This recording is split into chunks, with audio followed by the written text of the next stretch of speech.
30. I'd like to resume our regular board meeting, and we'll start with the invocation by Bree. Dear Heavenly Father, as we gather today, we ask for your spirit of unity to be present among us. Help us to put aside any personal agendas or differences and work together in harmony towards our common goal. Remind us of the words in Psalm 133:1, "Behold how good and pleasant it is when brothers dwell in unity." Let this be our desire as we engage in discussions and make decisions that impact others. We trust that with your guidance and grace, we can achieve a sense of unity and work together effectively. May our words be filled with love and respect for one another, and may our actions reflect the unity we strive for. In your holy name we pray. Amen. Great. And next, the Pledge of Allegiance. Great, you want to start us off? I pledge allegiance to the flag of the United States of America and to the republic for which it stands, one nation, under God, indivisible, with liberty and justice for all. Thank you. Okay, item G, do we have any public comments? Yes, good evening, Board of Directors. Brianne Mignoni, District Clerk. We have two that have signed up, and the first one is Mr. Joe Mahaney at 159 West Mangrum, and the topic is budget and gray water. Mr. Mahaney?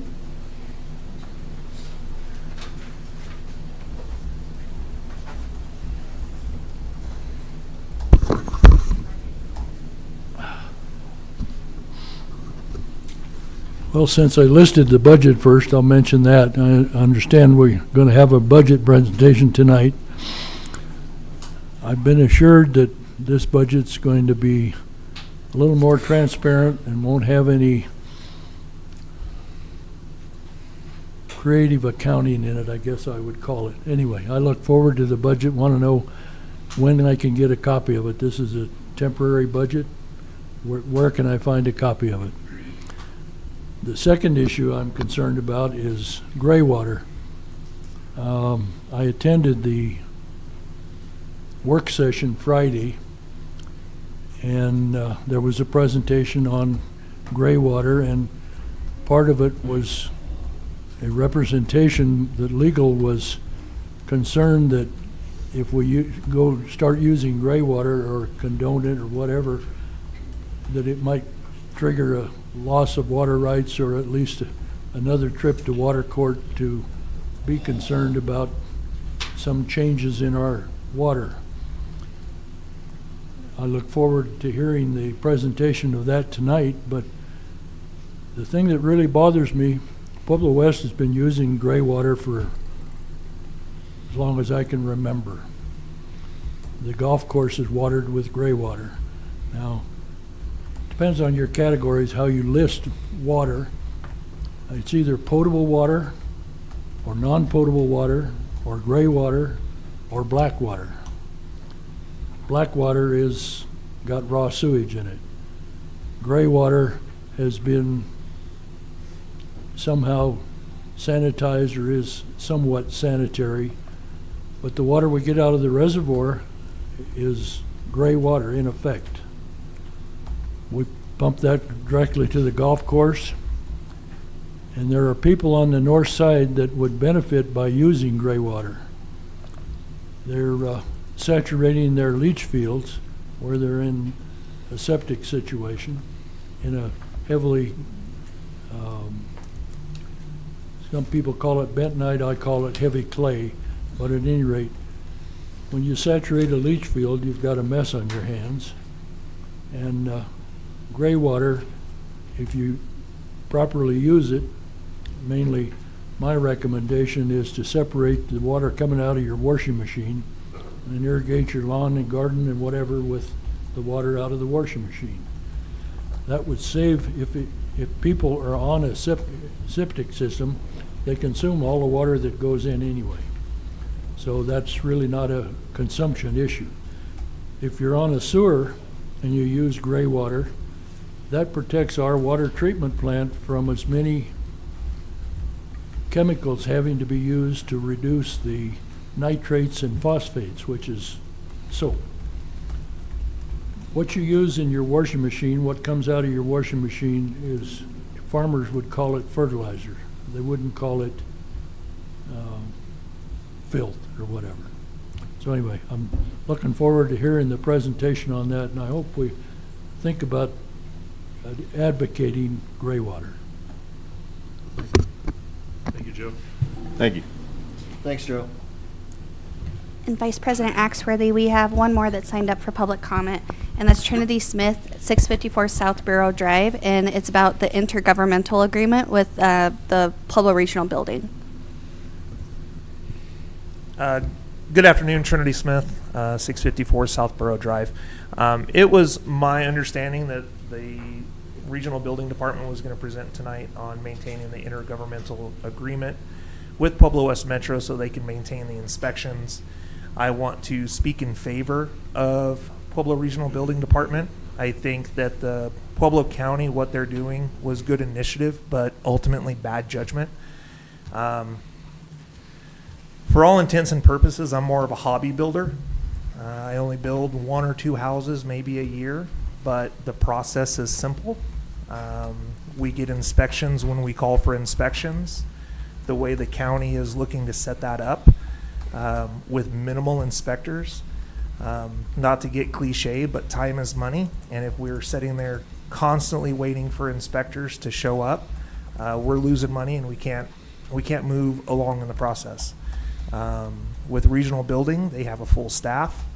They understand the process. They understand what needs to be done. They're very seasoned inspectors, and they can come in. They let us know what needs to be fixed, if anything needs to be fixed, and we move on to the next process, and we create a quality product for the citizens of Pueblo West.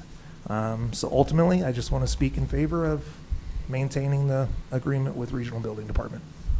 Okay. Thank you, Trinity. I have a question, sir. In your presentation just now, you said we have a full staff. So what's my concern is what is your relationship with Regional Building? As That you would far consider them fellow staff? No. Well, we as builders, I mean, they're they work for us. They work for the citizens of our county.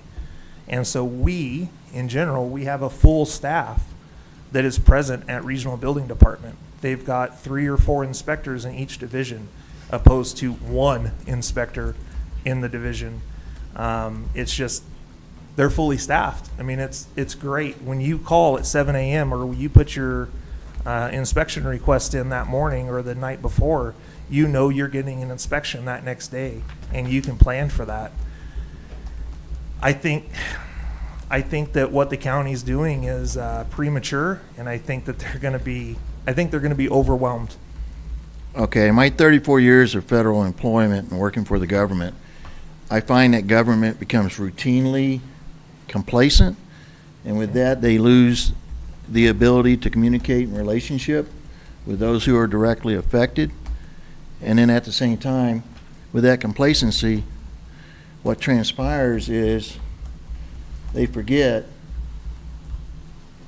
who's paying for their jobs, who created their jobs, and gives them the ability to earn a paycheck from month to month.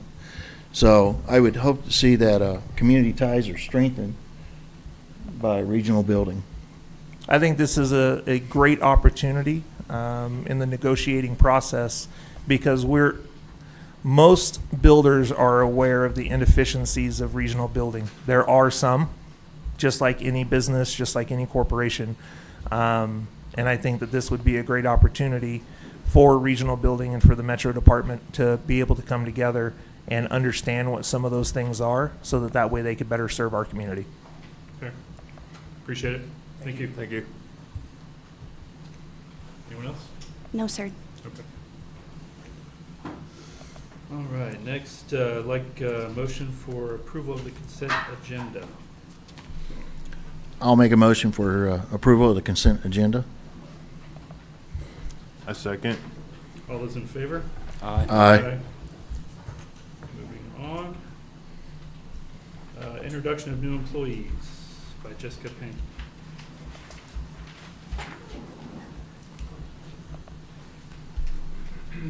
All right, Good evening, Vice President Axworthy, fellow members of the board. I'm Jessica Pankey, Director of HR, and I'm here to introduce the employees that we hired in September. So I have Ryan Belmont sitting next to me. I'm always happy when I can get them here with us.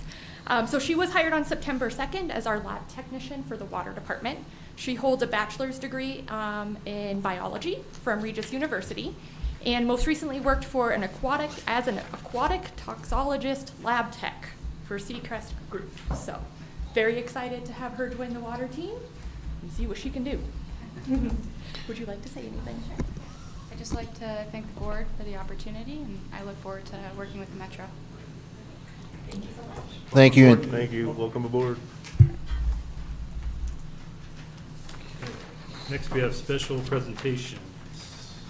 First one up was Pueblo Regional Building Department by Mark Guerrero.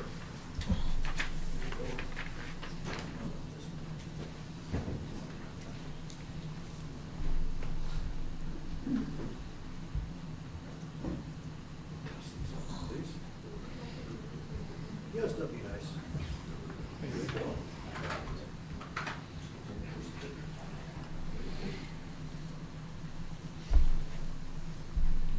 You know it all. Thank you. All right.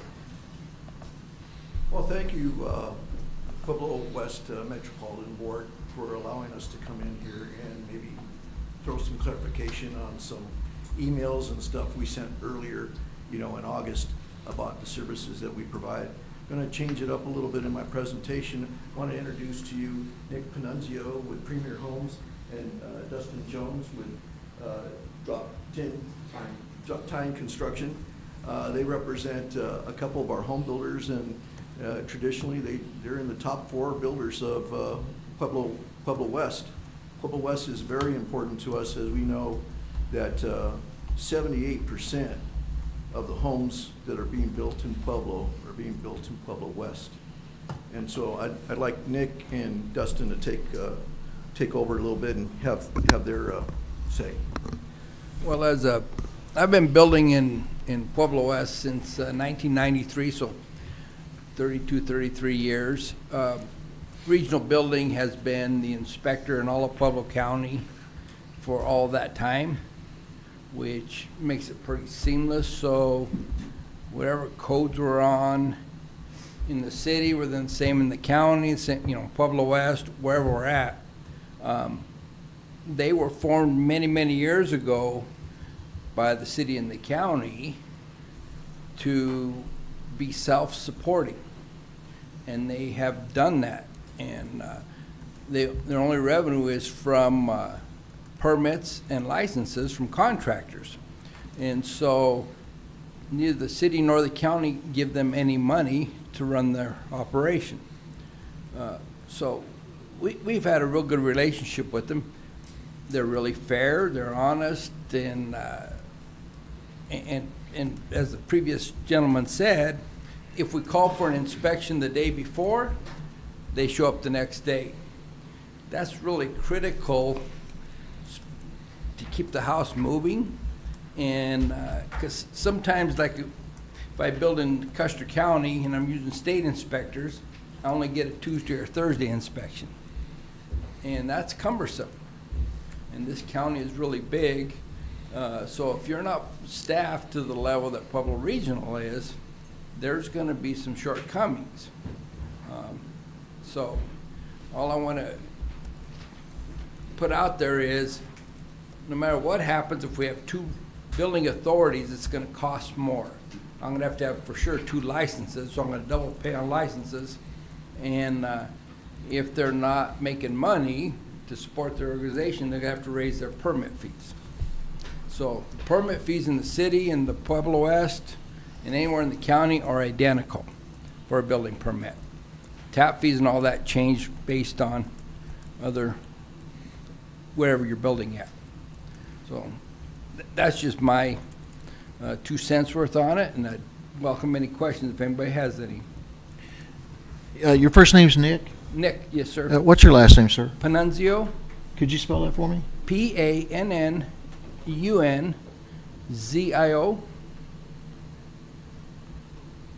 And you have a home building business? Yeah, Premier Homes. Premier? We've been building since 1993.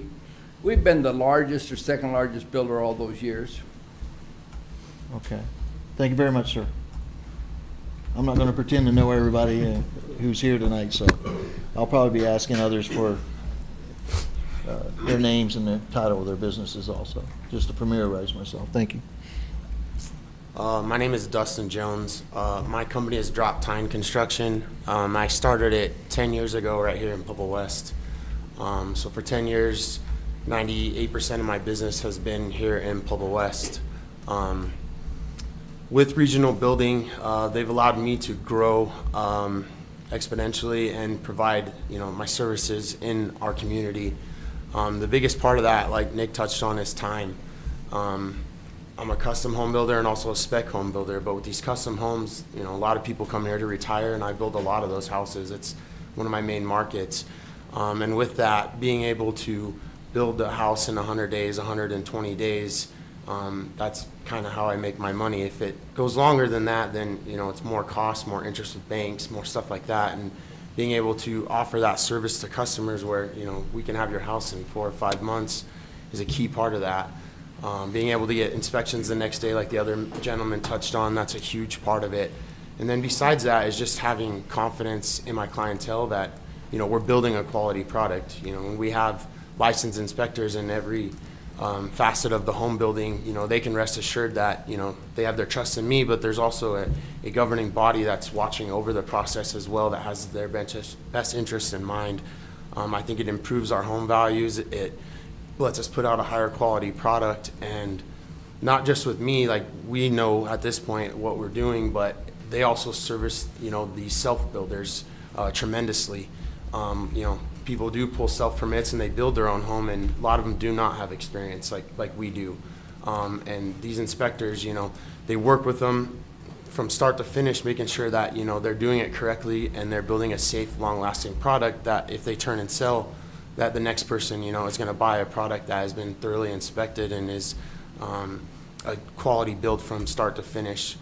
Like Nick said, in Custer County, I build up there also, and they don't have a building department that, looks at framing, looks at your foundation, looks at all the stuff that regional does. So up there, who knows what you're getting.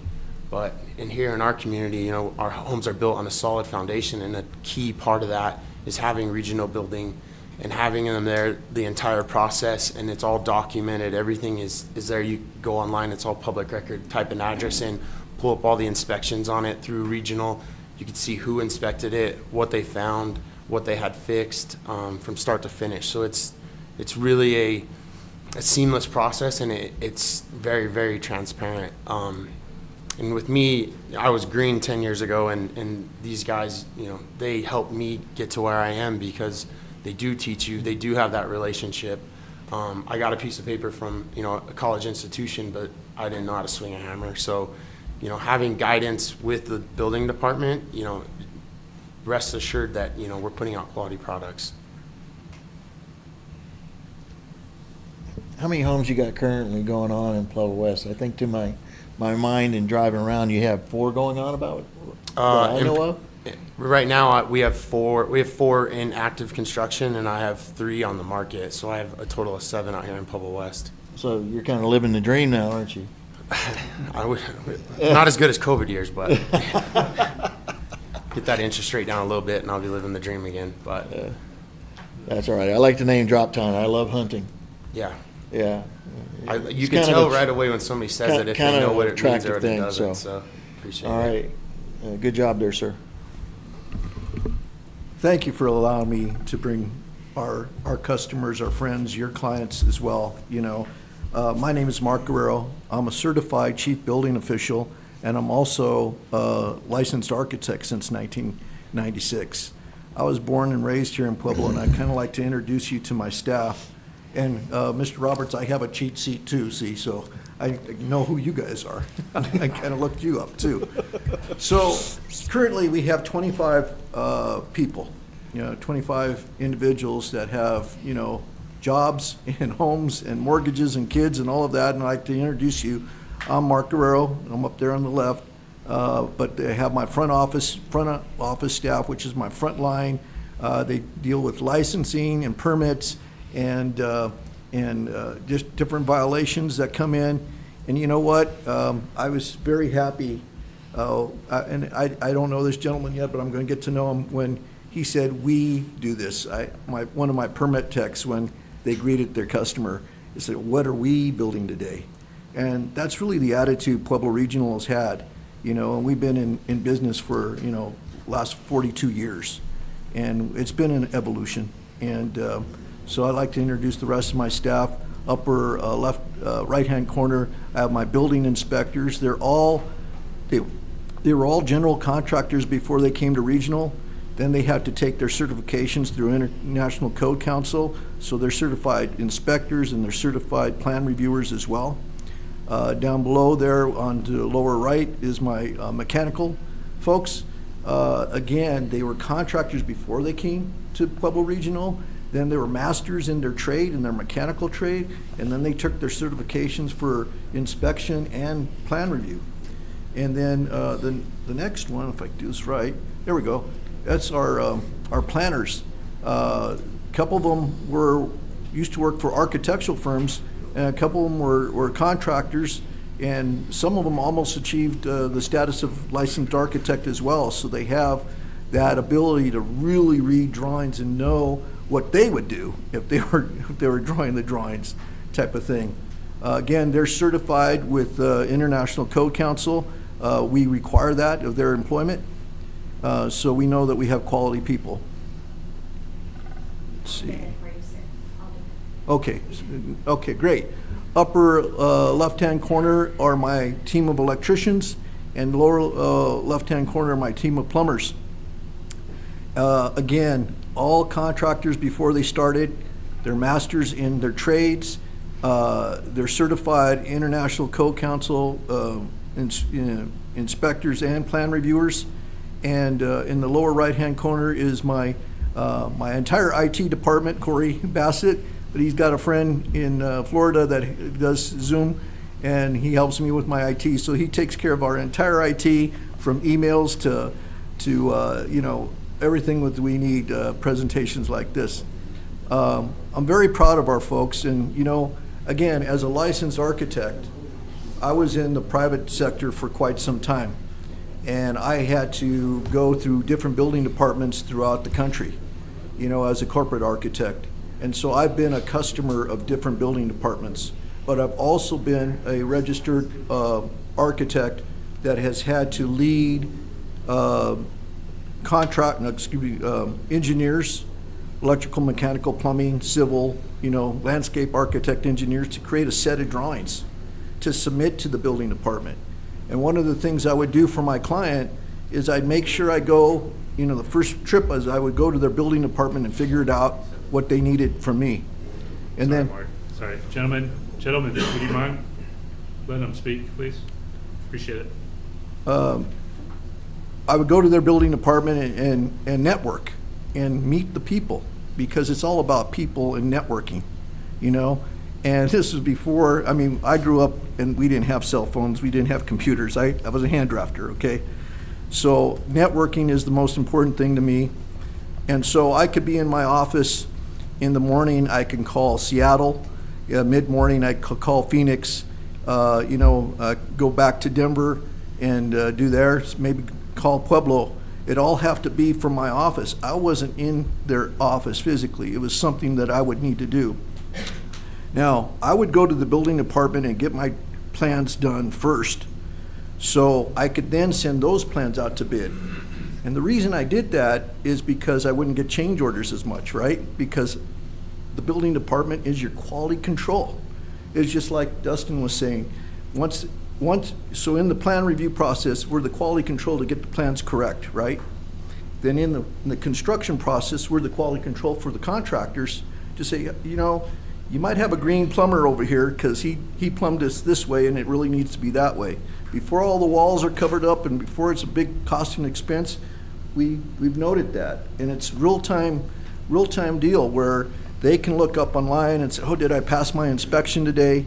I've seen housewives with the phone in their hand seeing if their inspection is done. That's how good our our gizmo is. And I call it a gizmo because it's only a tool. The thing that makes it work are the people, these people. You know, these people do on average about 36 to 40,000 inspections a year, 10 to 25 inspections a day. And so what the previous gentleman was saying is true. Someone might go hunting, you know, and we need to get coverage. And so we have enough inspectors to do coverage. Someone might want to go on vacation, someone might get sick, but we have that coverage. We have that, and the other thing that is kind of it's a hidden thing, is that we've developed relationships with our contractors. They're our customers, you know, and where we could have the conversations about that. Now, 2.5 years ago, our PRBD Commission Board hired me because they wanted to go in a different direction. They wanted to upgrade, they wanted to modernize, much like maybe the city manager that you hired here to do, you know. I've been trying to do my best, bringing my life experiences as an architect and a customer of building apartments to see what my expectations were to make it better. And so these are a couple of I reached out back to my leaders, both Commissioner Swearingen, Director Howard, Mayor Graham, Andrew Hayes, and I asked them in a 360 review, tell me what I did good, tell me what I need to work on, and tell me what you liked the way I did. And so these are just some examples from that time of what we're doing.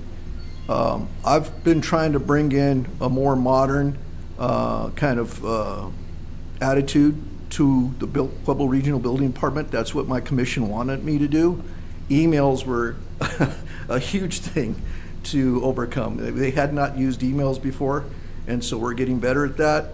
As we evolve, we'll probably be looking at more remote kind of inspections.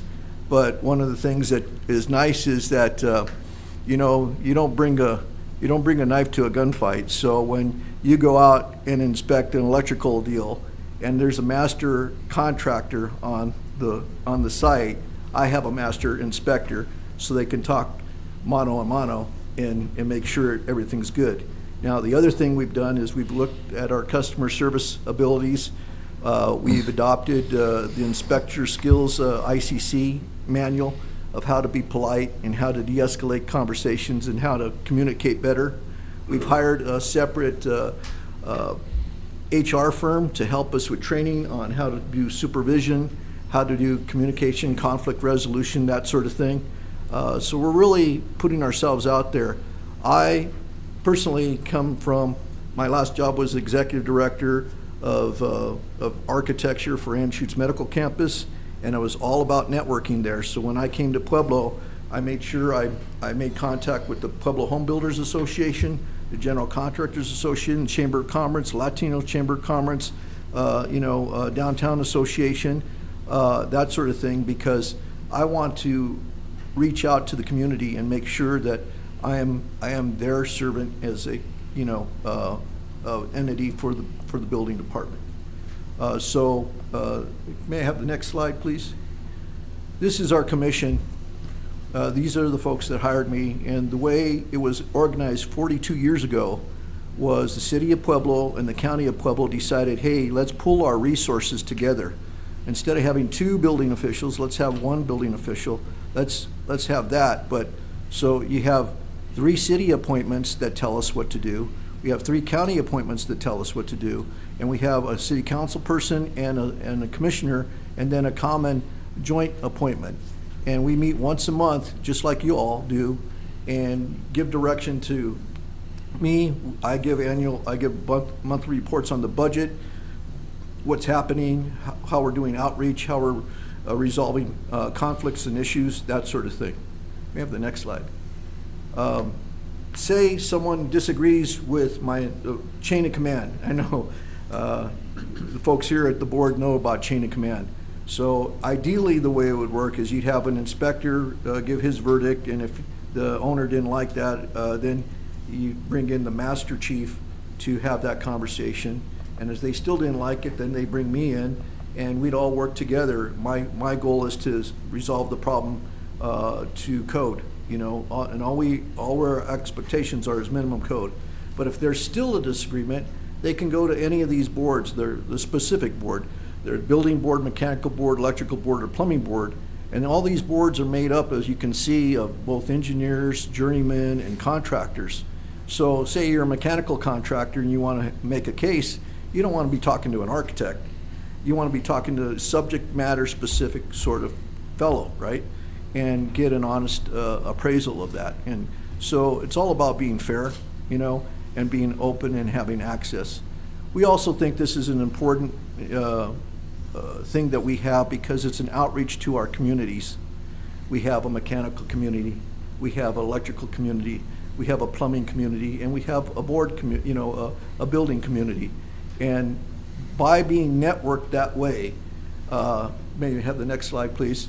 It's easier to pass codes because I am transparent and I want to say, okay, here comes a new building code. The state electrical and plumbing are going to require it of you anyway. Why don't you read it? And if you need any interpretation, we have our masters that can sit down with you and all that. And if you feel comfortable, would you please write us a letter, because in order to get these codes passed, we need to take it up to city council first, and they do their 3 weeks of deals. And then it's easy in the county, you know, we go to the county and they do their resolution. But we got a compliment from the city council in that we did our due diligence and we reached out to our business partners and all of that. Now, having said that, I just want to make the point that we're not a government. You know, well, let's see, one more time, one more slide, I'm sorry. A little bit more about me. I'm a licensed architect. There's a lot of alphabet soup letters behind my name. I'm a registered architect, a member of the American Institute of Architects. I'm a member of a Construction Specifications Institute. I'm a certified document technologist, a certified construction contract administrator, lead accredited professional with leadership in energy and design, environmental design. I'm a chief building official, and I've been appointed to the Historic Preservation Commission by the mayor. So I'm passionate about this. I was born and raised here in Pueblo, Colorado. You know, I went to Bessemer as my kindergarten, and Carlisle as my elementary, and Keating for my middle school, and Central High School for my high school. Bell rings blue. Yeah, I know, it's Centennial. So then I had to go away, you know, and I always had to dream of becoming an architect, and you can't do that here in Pueblo. So I went to CU Boulder. I did my master's there, or I did my undergraduate there. I worked a couple years, and then I did my master's in Buffalo, New York. And then I had a series of jobs where I worked for the private sector and corporate, as a corporate architect flying around the country. I worked for Denver Public Schools for 5 years, doing high schools and bus terminals and wonderful things. 7.5 years for the city of Denver, doing Red Rocks and jails and zoos and just everything the city does. You know, worked for the colleges, worked for Front Range Community College in $65 million worth of college remodels. Worked for Anschutz and CSU Pueblo. I helped build their, Rick and I helped do that track again. And then we did the baseball fields over there. And then for Anschutz Medical Campus, my deal was it was like a $275 million 7-story medical building that they were doing. And I bring all that to here, you know, and through those journeys, as you have your own experiences in doing projects and so forth, you meet a lot of people and you figure out how to communicate. And that's what I wanted to bring to Pueblo, to see how I can make it better. When I arrived here, there was a whole movement called Pueblo Means Business. I immediately volunteered with Zach Swearinger, and I was his second chair to that. You know, I believed in the process with Wally and Carmen. I met with them monthly. I meet with Andrew Hayes monthly still. And so I've just really wanted to be connected. And so that's kind of who I am. May I have the next slide, please? And so, okay, I know Nick has to leave. He's got an HOA. You can stay if you want. There's always this question about, you know, you're a quasi-government, but why? And so here are some 5 examples of why. So Currently, we're being sued $5 million by the Value Stay. Not the city, not the county, but we're being sued. And it's a frivolous claim. You know, we basically had to shut them down because there was all kinds of crime going there, from jaywalking to murder. You know, and I was part of the mayor's task force where we planned this out, had warrants and all that, and executed, and crime's gone down in that area. But here's the results of being an enforcement agency like that, you know. We were in enforcement with Pueblo Health and Pueblo Fire and Pueblo Regional. You know, we do those things. So there's no tax dollars spent on that. We did that. We're by being separate, we're insulated from political groups. Someone can't come up and say, hey, just let this guy slide. He doesn't need a permit. That's illegal. We don't do that, you know. And by doing this, and that's why we need another partner for the IGA, is we're provided immunity by that deal. And so as long as we're doing the scope of work within our deals, we have immunity so we don't get frivolous lawsuits. And the last thing that you kind of realized is that, you know, you're pulling your resources together. Instead of hiring 2 building officials or 2 public inspectors, you're hiring one that's doing all this work productively. We're running this Pueblo Regional as a business versus a government. We watch the budget every day. We see how we could cut back. One of the new and innovative things that actually Arnold Montoya helped us with while he was with our firm is that he came and said, hey, it's time to get new trucks.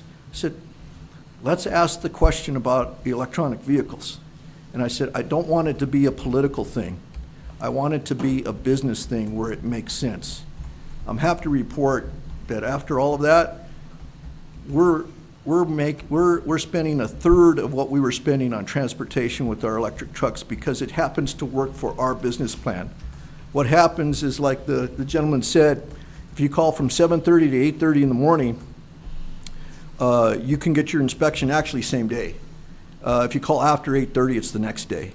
But what happens is the computer then takes all those addresses and puts it on a map, and our guys go out to the furthest address and then work their way back to the firm in efficiency like that.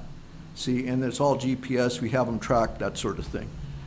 So I guess what I'm trying to say here is that we have really enjoyed working for Pueblo West.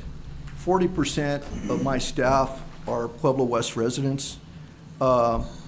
We think we do a good job. That's not to say we can't do better, and we are looking to do better. We're looking to do, I was actually hoping to work with Wally to do YouTube videos and that, but we'll find another source, you know, trainings like that, like Pikes Peak does. I'm networked with Pikes Peak in Denver when I have questions for myself about code and how we all think it should go one way or the other, you know. So I'm here because we were asked to give maybe some more information to that email I sent out in August. We're looking for IGA partners right now. We have a couple that are very interested. One of the things we could offer, this commission board will probably go away, so the new commission board will probably have a seat on that commission to tell us what to do, you know, as far as how much revenue you give it to us. And it's not even you giving it to us, it's the contractors doing it. You've heard about the convenience of us versus the state. I think we have a really good crew. I think we have a really good attitude. Our deal is, if it's in the book, you owe it to us. If it's not in the book, let's have a discussion. Let's see how we can get you and make you successful. Again, one of the proudest things I'm proud of is when our people say, what are we building together, you know? And that's what my presentation is today. May I have some questions? I have a couple questions. You know, we all hear headlines. And so you got Pueblo County terminates agreement with Regional Building Department. I would like your take on the story. I can't speak for them, you know, and so it was kind of a shock and a surprise to me because, like I said, I was on the chair. I was second chair to Pueblo Means Business and Zach's Furniture. I was working with Raleigh, Carmen and Wally, and we were in fact, and I brought some handouts for you today. one of my ideas was, as a networking person, I said, we need to have a routing retreat. And we had that at CSU Pueblo, and Christian came and a couple others from Pueblo West, and I invited Pueblo West, CDOT, Health Department, Fire Department, county reviewers, city reviewers, all of that, and I said, guys, give us your flow charts on how you approve stuff, but at the end of the day, it's not the gizmo that approves things. It's the people behind the gizmo, all right? And so I think maybe they're hung up in their gizmo thing. I think it's more, people are more important about that. The cards I handed out to you my cell phone is on there. I carry my cell phone in my back pocket, okay? You don't need a commissioner. You don't need a city council person. You don't need anyone. Everyone's important. Anyone can call me. We can we can have a conversation. One of the things we're trying to do is be transparent and open to everybody, so you have access to us. So all I can say is what we're trying to do and what we're trying to achieve. I don't think we're there yet. We have a new website coming up. This is our new branding. I like our logo.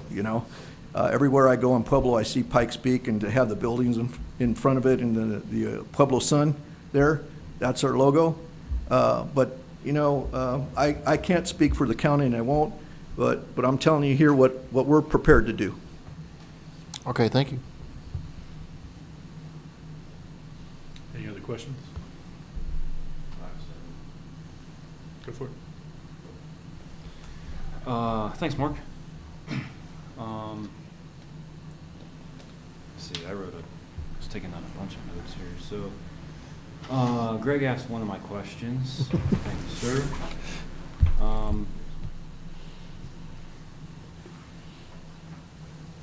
I don't know too much about this, so I'll ask a bunch of questions, okay? So, first, what I've heard on the street in talking to people, right, is the reason that this split occurred is that there's no, or the rationale afterwards of it was that there's no, you guys aren't accountable to anybody. And the positive that's said on the other side is that they're accountable to the commissioners. So what do you say to that? I say, each time an elected official comes in, the first thing I do is I give them my business card that I asked to have a meeting so I could hear what their attitude is, what they're all about. And I said, if ever you need anything, here's my cell phone, call me right away, just like I gave you my ticket. As far as us not being held responsible, I have a 9-member commission board that gets the same kind of comments that all the commissioners and all the city council be. I've had Zach Swearinger come to me and said, we've been dealing with this person for years and years. Mark, why don't you take a look at it? And he came to me when we were celebrating someone's retirement. I said, okay, I'm dropping everything. Let's see what you have. So I'm not sure where this we're not accountable thing is coming, but I want to tell you as the chief building official that all my people are accountable to me and to you. And what we want to do is be on your team and make it right. How are the board members selected? They're selected by, so 3 of them are selected by the city of Pueblo, and they go through an interview process, and then the mayor makes recommendation that then I think city council adds, and then 3 of them are selected by the commissioners. When I first got on here, it was Epi Griego on there, and now it's Zach Swearinger. They select them, and they have limited terms, and if you brought up that slide again, you could see, I think I put the term limits on there. And then jointly, they select one that is a representative of both, and then they have the same sort of Robert's Rules of Order, and the one's a chair, one's a second chair, that sort of thing. Okay.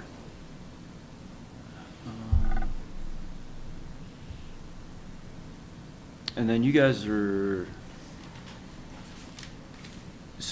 asking to enter an IGA with us, and that gives you guys immunity, what does it give us? You have you have a free building department. How about that? You know, in a way, no taxpayer-based building department. Just to you know, go right to the point. You have what you do, some of the subtle things that you don't see us doing is I've done my research on my staff. You have bad customer service. Like, well, before I accuse them, I better ride along with them to see what kind of customer service is going. And during those ride-alongs, they're getting calls right and left to say, hey, I'm bidding this job, I want to use this drywall. No, don't use that, use this one. We're giving information out all the time. Our people know your sewer lines and know where your infrastructure is.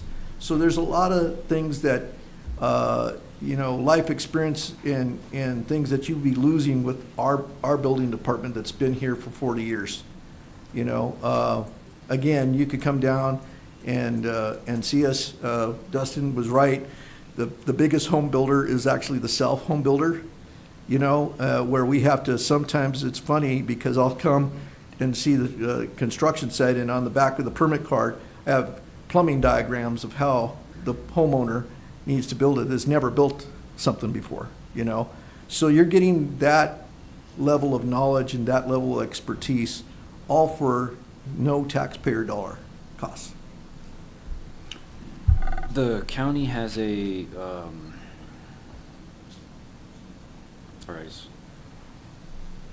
they have a ambassador program or something like that. Do you guys have, are you familiar with that? What they're, I've heard what about I'm it. referencing? It sounds interesting. We don't have ambassadors. We're all ambassadors. All of our, if you saw the things, we have our phone numbers and our emails there. We hide out at the corner of 8th and Main in downtown Pueblo. You can come in and talk to us. So we don't have the middleman. You know, that goes for someone at Pedco that wants a red carpet service, or a commissioner, or Dustin, or someone else. Everyone's treated the same. Everyone gets a red carpet service. If there are different challenges with different people, you know, and we've been kind of criticized, like, well, why aren't you here at 1:15 like you said you're going to be? So that's not how it works in Pueblo. What we have to do is we have to get our inspections, and the first one might be someone that's 90 years old and has never done their stuff before, and it's going to take a while for that inspection. Someone might be someone like Dustin's, like, check, double check, you know, we're out of there, sort of thing. So the self-builder, he can just basically call your department? Yes. Okay. You mentioned remote inspections. I'm just curious what that is. It's unofficial right now, but for example, you know how schedules are. We show up and we have to look at a gas line, and it was supposed to be painted and it wasn't. So it's like, instead of us going back there again, it's like, send me a picture of your gas line, and we'll sign it off, just to keep the process going. Now, as we go forward in the future, there are things like, you know, where I'm going to have to be maybe in Huerfano County or Cripple Creek or somewhere else where I might be as a chief building official, and I'm a subject matter expert on a lot of things, but not on electrical. So I might call my electrical inspector up and do a FaceTime and say, this is what the panel looks like. What else do you need to see? Okay. So it's as sophisticated as that right now. Gotcha. We're still working on it, you know. Okay. It may or may not work, but we're trying to think out of the box and trying to bring more ideas here, so we can, already what we're doing in plan review is we have screens like this set up in our office, in my office, and we have meetings like we had one for the jail the other day, and it was kind of my idea where I said, okay, let's have what I'm going to call a pre-certificate of occupancy meeting. It's like, what the heck's that? Well, all the people that signed off on the plan review need to sign off on the end part where you do the construction. So it's like, okay, did you do your drainage plan? Did you do, you know, your mechanical? Did you do your landscape? And all those can hold up your certificate of occupancy. Are you having trouble getting a transformer? Do you need a temporary certificate of occupancy? But let's talk about it. Let's get it all out there. Let's put it on a schedule. Let's make sure that it's we're going to make you successful in what you need to do.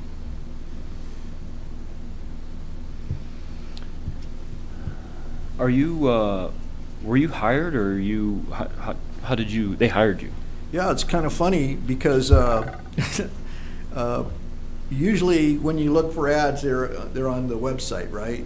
And all that. I was here visiting my dad and my mom. They're 88 years old now, and that's one of the main reasons I'm down here too. And my dad says, "Hey, you're looking for a job? Here's one in the Pueblo Chieftain."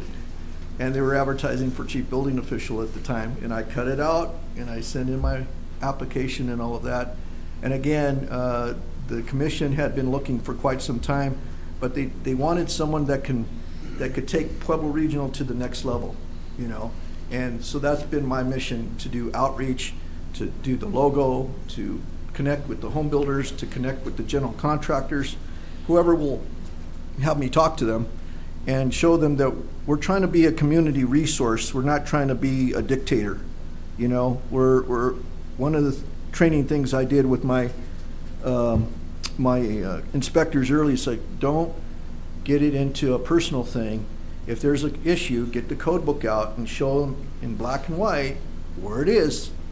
And I kind of had a funny thing with one of my plumbing inspectors here. He says, "Mark, I did that," and he still wanted arguments, but I figured it out. I said, "Well, what happened?" And he says, "Well, we got our code books out, we read everything," and he says, "See, I told you so." And then the inspector noticed, like, he didn't read the last 3 sentences of the deal. It was, well, here it is, and there was no hard feelings. It was all about the product. It was all about the work. So how do you de-escalate? How do you be a better communicator? How do you do that conflict resolution to make them feel good about themselves as well? Because that's part of the job as well. And then what's going to happen? The PRBD website, that's your guys' website? It is. Okay, so It's half ours and half theirs, but I think you're going with historical data, right? Yes. So I remember that because I did watch the presentation from the county. That's all going to be maintained. It won't be maintained by us. We'll be giving it to the county so they can maintain it. Okay, so they'll have their own website. But that's precious information, and we're of high hopes that if, you know, for whatever reason they want to come back, we can merge again, and it would be an effortless sort of thing. I think my last question is, when the county came, they mentioned they would have a 3-day turnaround for a residential project. What does that look like right now for you guys? Or what, So in what real is life that? practice, all of that's conceptual because they Right. don't have them, right? Mhm. We've been here 42 years. All that's conceptual. We ask for 5-day turnaround. I've asked my chief planner, what are we really doing in reality? And he's reported back 2.5 days. So that's in reality. So you're telling people, so you're Yeah, under, you know. under promising. I got Under you. promise and over deliver, I got right? you. And then our commercial reviews are about 10 days, you know? And if you go around the state, that's pretty darn good, you know? Okay. I think that was it. Thank you, Mark.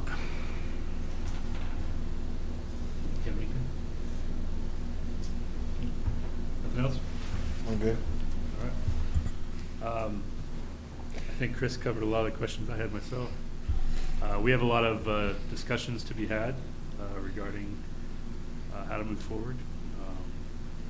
And we need to do that fairly soon. But I appreciate your presentation and taking the I very time. much appreciate it. I just want to end with one thing, just kind of an example. You know, I'm able to get my contractor community to come over and support us. It's a huge thing to me. We're the building official for McClave, Colorado. And how did you do that? There's a $35 million school that's being built out there.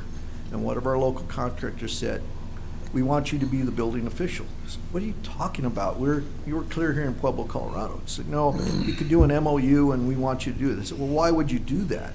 He says, "Because you make us money. You save us money. We don't have to wait around. We know we can rely on you." And so that contractor made sure we had an MOU. We signed it with Bend County Commissioners. We signed it with the school district. We're gonna we're gonna do plan review and full, full building review minus electrical and plumbing for McClave, Colorado for their $35 million school. To me, that's the best reference that you can get, is when your customers come to you and say, thank you for what you're doing, all right? And I would want to prove that to you all. And we were just starting to do that. I had your Pueblo West people join that routing deal. I was gonna try to get into that architectural committee thing because I heard that was kind of a bump in the road. Again, I think it's people working out issues and getting things going, So I appreciate your time. It means a lot to our staff. Again, 40% of them are Pueblo West residents. This has been a trying time for all of us, but I think there's some light at the end of the tunnel. Thank you very much. Thank you.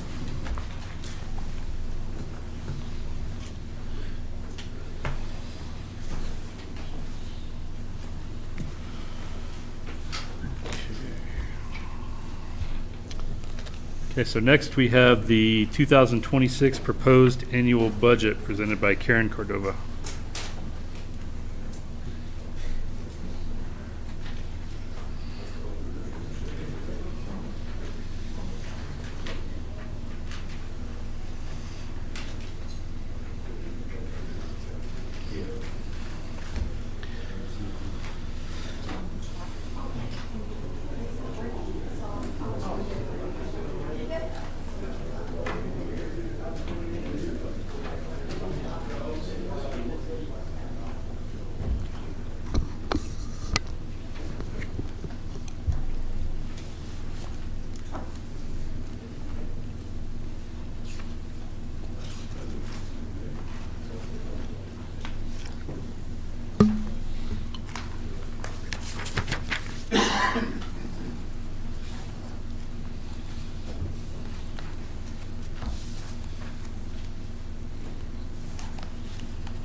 Good evening, Vice President Axworthy and board members.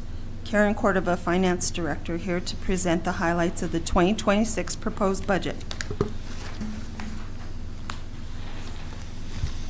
A budget is a tentative financial plan, an authorization to spend money. The mission of the budget process is to help decision makers make informed choices about the provisions of services and capital assets and to promote stakeholder participation in the process. A budget is a managerial roadmap to guide your local unit of government. It's a management tool versus an accounting tool.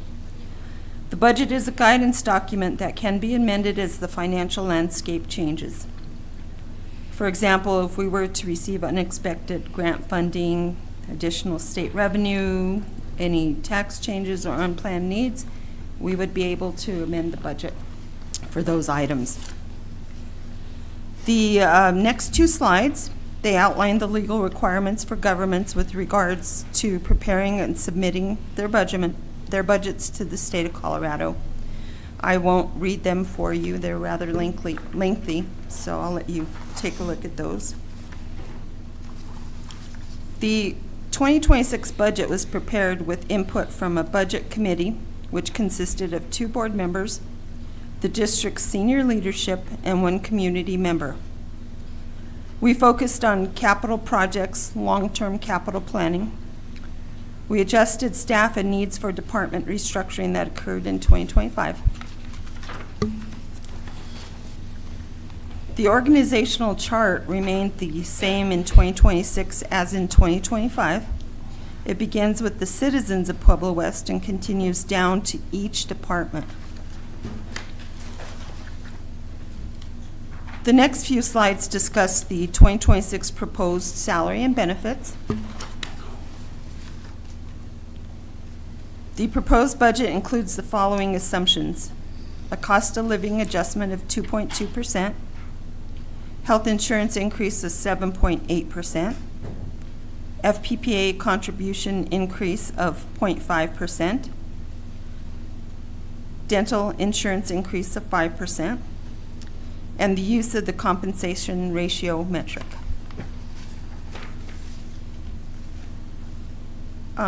This slide details the number of positions by department. The 2026 budget includes a net increase of 3 positions. The budget assumes full-time staff of 145 in 2026 versus 142 in 2025. Salary and benefits by fund. The general fund salary in the proposed budget is $4.7 million. Taxes and benefits are $1.5 million. For all the funds, for the entire budget, salaries are $12.9 million.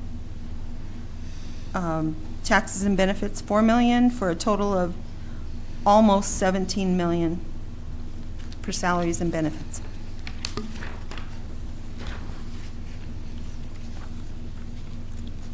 The 2026 proposed budgeted revenue. As you know, the general fund is entirely funded by property taxes, which we expect to collect about $9.4 million in 2026.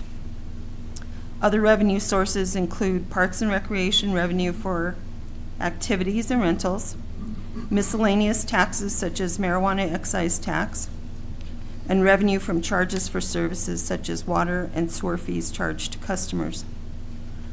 Total revenue from the general fund is expected to be $14.9 million, and total revenue from all funds is expected to be $46.3 million.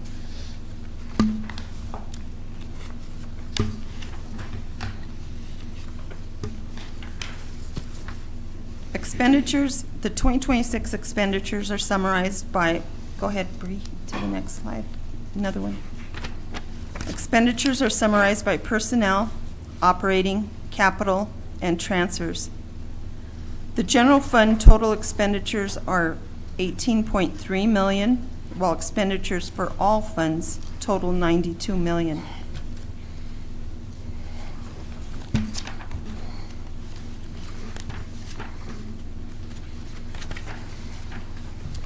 The capital projects for 2026, I want to make sure that it's clear that none of these numbers include any roll forwards from the 2025 budget. These are all new projects. The capital projects fund, we have capital projects of $1.5 million. They include projects such as updates to Level Park, fencing and improvements, railroad tie fence repair, and there's a whole list of other projects that are included that make up the $1.5 million. Capital equipment for the capital projects fund total $125,000. They include items such as the dump trailer, overhead doors, some evaporative units, and HR payroll system. Conservation trust fund. Capital projects there include the Civic Center playground resurfacing. Capital equipment include utility vehicles, maintenance cart, park mower, and mower deck, totaling around $93,000. The fire sales tax fund. New projects are concrete replacement at Fire Station 3. Capital equipment include SCBA units, extrication equipment.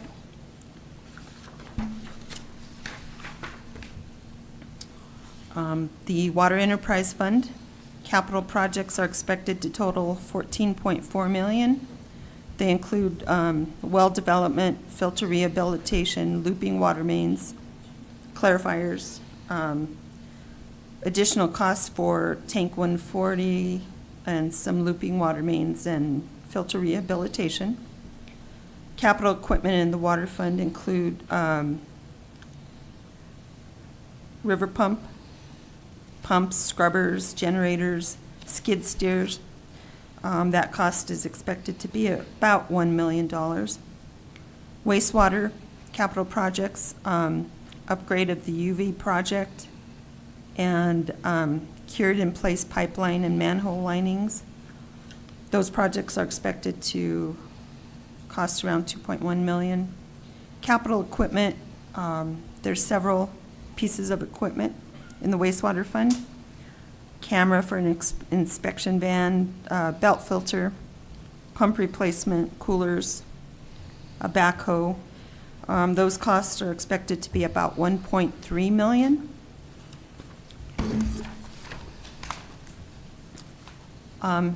Total new capital equipment in 2026 will total 4.4 million for all funds, and total capital projects for all funds approximate 45.6 million.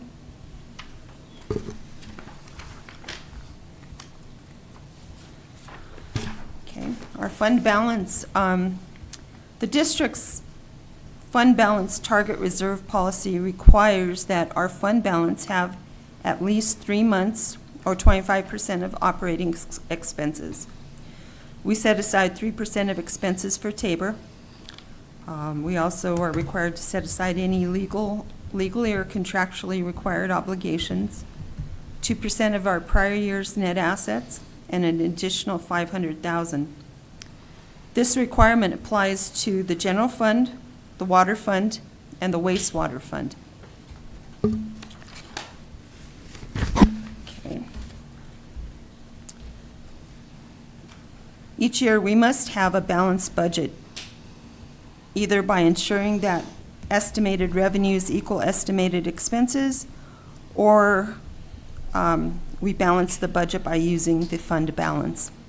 This year, to balance the 2026 budget, we have used fund balance for all funds except for the Parks Donation Fund. The highlighted line, the line in yellow, indicates how much fund balance will be used. The general fund will use approximately 3.5 million of fund balance. Water will use 26.5 million of their reserves. And just to reply to a comment a little earlier, the budget will be available for inspection at 63 Spalding tomorrow, and a copy will also be available on the district's website. Are there any questions? I went through it a little fast, and I apologize for that. But these are highlights. So details, you have your budget books, which I provided on Friday, so any questions? So in the proposed budget, does that include the employee cost of living increase? Yes, Okay. it's 2.2%. I think our employees are just as important as Pueblo County's. And I think I remember you mentioning that they had a 2.4 cost of living increase coming? I am unaware of that. I think, just to clarify, that the average of what the Colorado Consumer Price Index, CPI, in Pueblo was about that 2.4%. We have not Yes. seen Pueblo County's budget yet, confirming whether they're adhering to that or a different. Because I number. remember I requested, to see what were other levels of cost of living compared to Colorado Springs, Fremont County, Pueblo. And you didn't find one for Colorado Springs, you said, but you found one for Pueblo. Right. And I think I recall you mentioning that they had a proposed 2.4. Pueblo County in general, not Pueblo County. Correct. Yeah, The overall Consumer Price Index, not necessarily the Pueblo County's budget. right. Is there any way to find that out for sure? I think they have the same obligation as far as Yeah. the proposal of their budget. My understanding is they do it a little bit different than us. They generally propose in their October deadline what the previous budget was, and then they go through a refinement process, and they get a more closer to adoption at the December 15th. So we probably can find that out, but we might not know about it, and they may not know about it quite yet. I just want to make sure we're not shortchanging our employees. So, yeah. We've traditionally budgeted using the Consumer Price Index. Okay, thank you. So between the compa ratio and the 2.2% increase, I mean, the salary increases are extensive. So I have loads of questions. I need to compare, what our actuals are to date versus what we're looking at in the budget for next year and run some numbers over the weekend. But I don't know if that would warrant a meeting here or possibly a Friday meeting between some of the folks here. Yeah, I can share next steps for everybody's awareness of what the budget process looks like, and then we can introduce either the questions or the conversations. So our obligation is to be able to propose the budget to the board of directors prior to October 15th. That's not necessarily this presentation, that's actually preparing the budget and sending it to you all to review. Then we post it on our website, and our only other statutory requirement is to adopt the budget before December 15th of this year.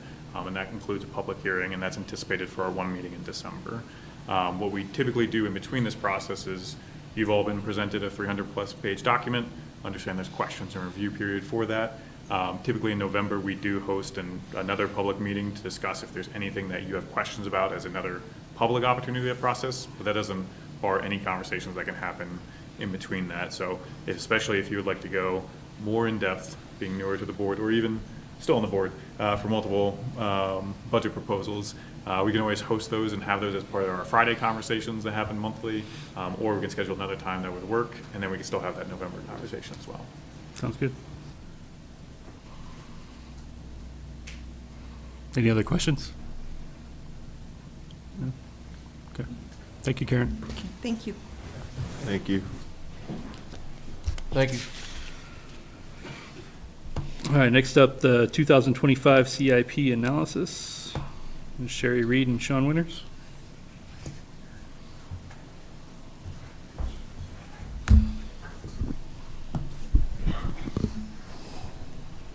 Good evening, Vice President Axworthy, members of the board. Sean Winters, Director of Operational Support. I'm Sherry Reed, Project Development Manager. So tonight what we have for you, as requested by Director Pasternak, is our presentation that we gave earlier this year to the Southern Colorado Construction Forum. And so basically that particular forum, we're there to promote and market to small businesses and local contractors our capital program for this year. And so one of the things you're going to see that we've added to this presentation is the, along with, we had the published budget. We also are now showing in this presentation the awarded costs to compare to those to the published budget. We're also going to show you who those projects were awarded to in an attempt to kind of assess local contractor participation. So I'll go ahead and I'll let Sherry take over on the presentation. So on some of the projects, as you'll see on the Fire Station #1 remodel, we don't have that information because we have not put that project out to bid yet. So you can go ahead and go to the next. So on the parks projects, we bid the storage building at Lavelle Park. We had an estimated project budget of $75,000. The awarded project came in at $117,691. The contractor that was awarded the project was RDR Construction of Pueblo West. We had 4 bidders. 3 were Pueblo companies and 1 was a Colorado Springs company. The Tap Purcell Boulevard Trail, that's going to be the trail that runs from Hans Peak up to Liberty Point. That project was budgeted at $1.5 million. The awarded cost was $1,342,000. The contractor was Rockham Inc. They are a Pueblo West contractor, and we had 8 bidders. We had 4 Pueblo contractors, 2 Colorado Springs contractors, 1 from Rye, and 1 from Grand Junction. The Civic Center Dog Park, we had an estimated budget of $200,000. Of that $200,000, we had an awarded cost of $201,000. The contractor is RDR Construction of Pueblo West. We had 5 bidders. 1 from Pueblo, 1 from Pueblo West, 2 from Colorado Springs, and 1 from Wheat Ridge. The Civic Center Trail is out to bid right now, so we don't have that information yet. We had Pixie Park Playground that bid out. The estimated cost was $100,000. The awarded cost was $89,181. The contractor was Star Playgrounds out of Littleton. We had 3 bidders, 2 from Littleton and 1 from Erie. There were no Pueblo West or Pueblo contractors that bid this project. It's somewhat of a specialized contractor that does that work, that we don't have many local that can do that. Civic Center Park turf replacement, we did some seeding there. We did a request for quotes. We awarded a contract up to $30,000 to get the seeding done. It wasn't per se a quote, or it wasn't a bid process, it was quotes. But we did reach out to 3 bidders, 1 from Pueblo West, 1 from Pueblo, and 1 from Colorado Springs. It was awarded to a Pueblo West company. For utilities projects, we have the North Tank Farm. We're working on design on that. We have not put that out to bid. The Well Development Cyclone Trail Pipeline, we had an estimated cost of $1.5 million. The awarded cost was $1.4 million. And the contractor is Pate Construction from Pueblo West. We had 2 bidders. Both were from Pueblo West. The Track 337 main replacement is out to bid currently, so we don't have that information for you yet.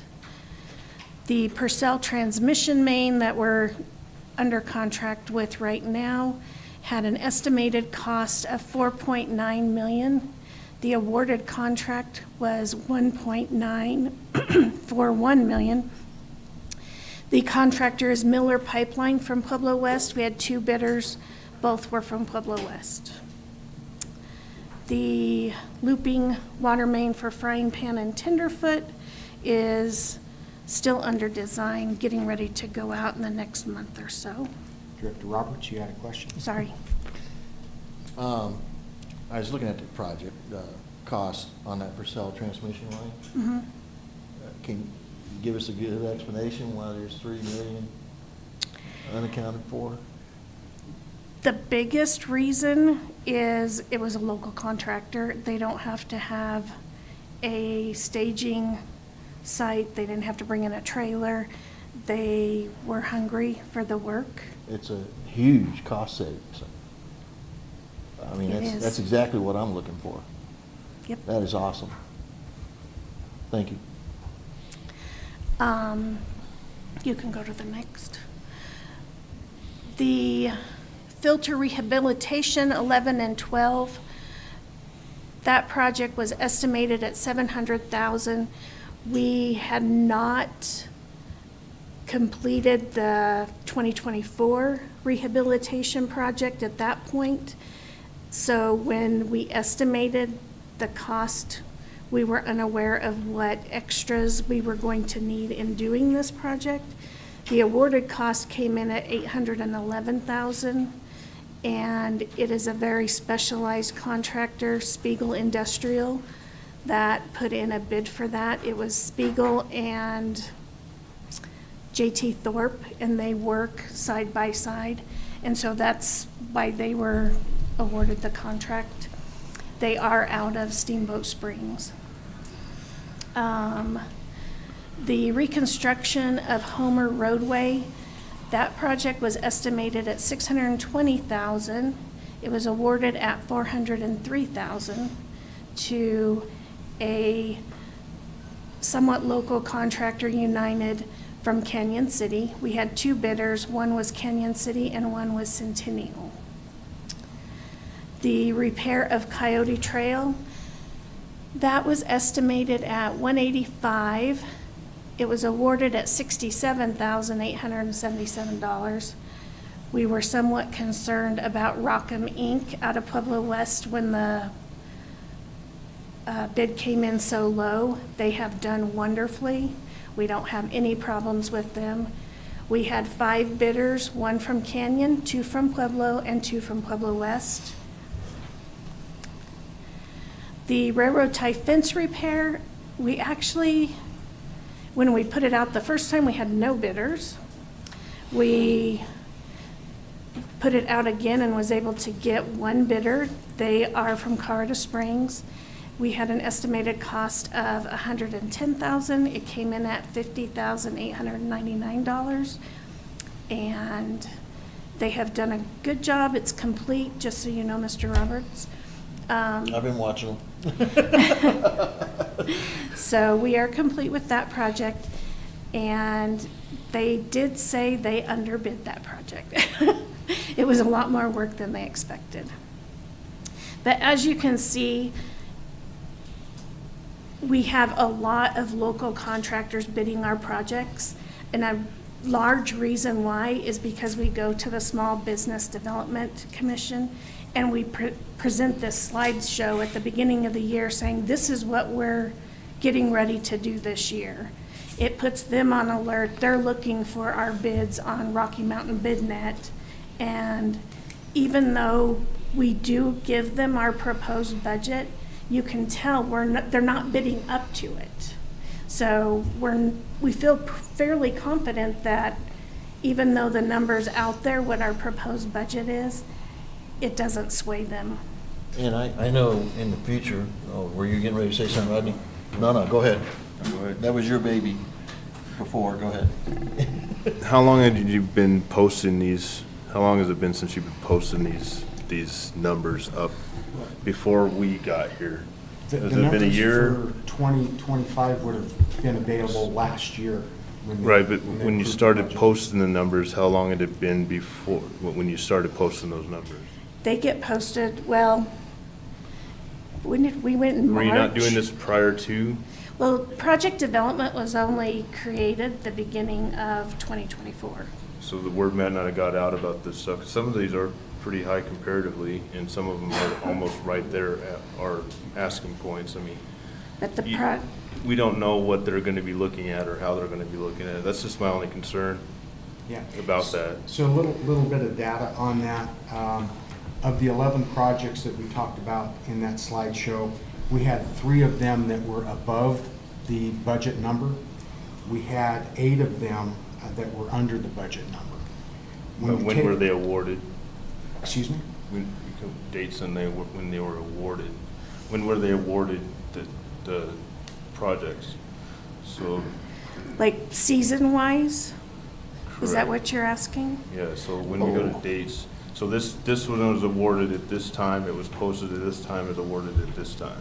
Well, we had the budgetary numbers available to us and available to the public when they approved the budget last year.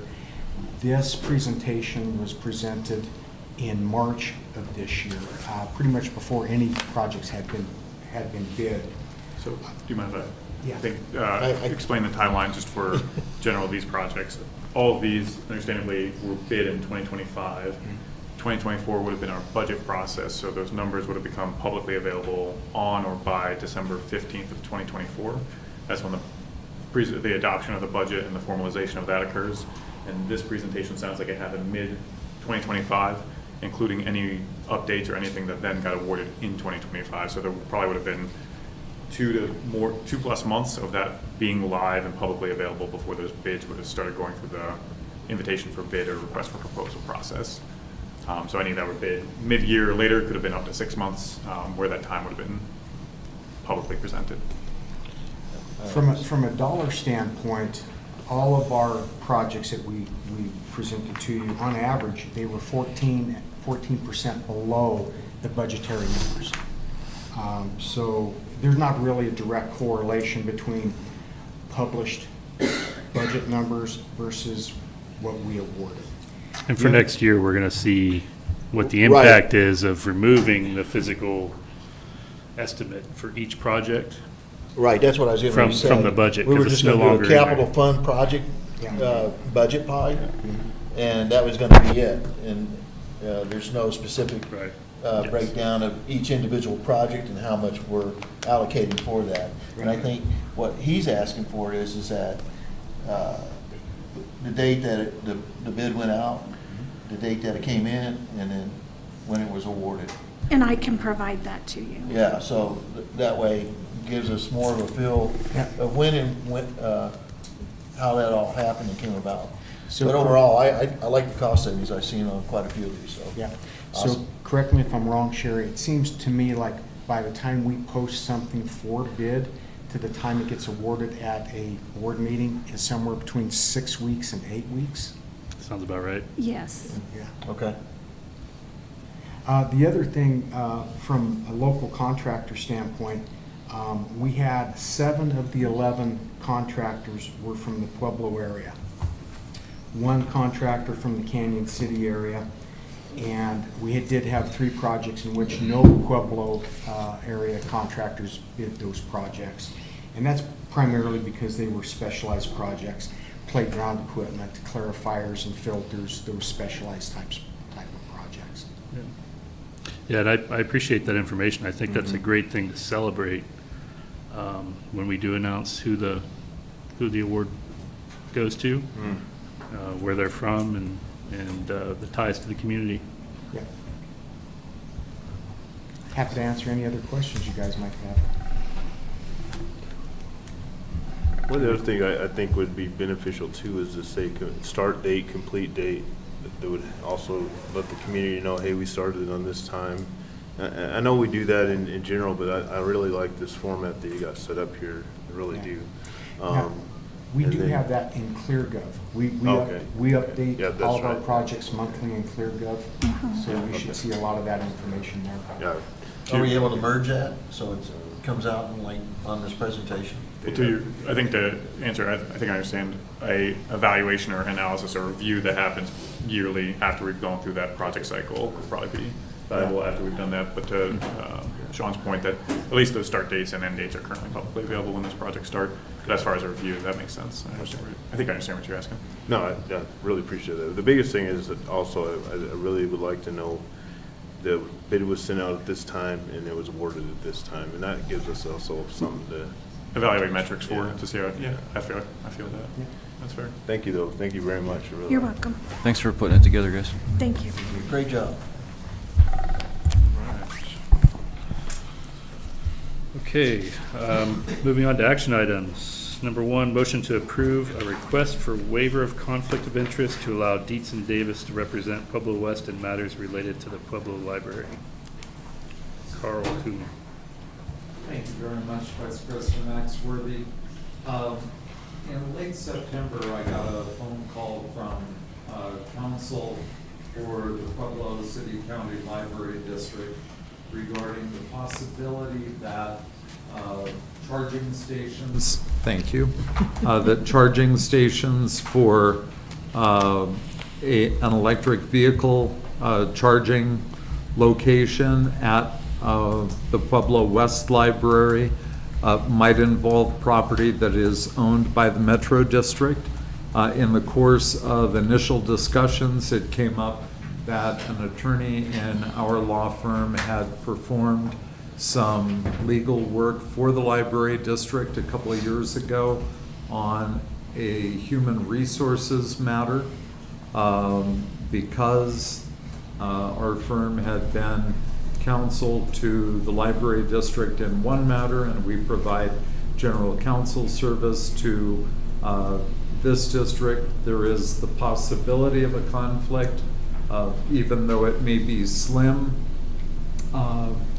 Good practice is that we would go ahead and disclose the potential of a conflict to you and let you ask any questions that you have, including getting independent legal advice, because as your counsel, I cannot advise you on a potential conflict that might involve our firm, and to see if you wanted to proceed with allowing us to go forward with discussions regarding the easement matter with the Library District. The Library District has already entered into a conflict waiver with Dietz and Davis, but that has no bearing on whether you would do so or not, and I'm happy to answer any questions that you have regarding our representation and with regard to this matter and whether or not a conflict waiver is appropriate. I definitely do want to disclose that you are entitled under the rules that attorneys operate under to seek independent legal advice as to whether it's in the district's best interest to waive the conflict with regard to us.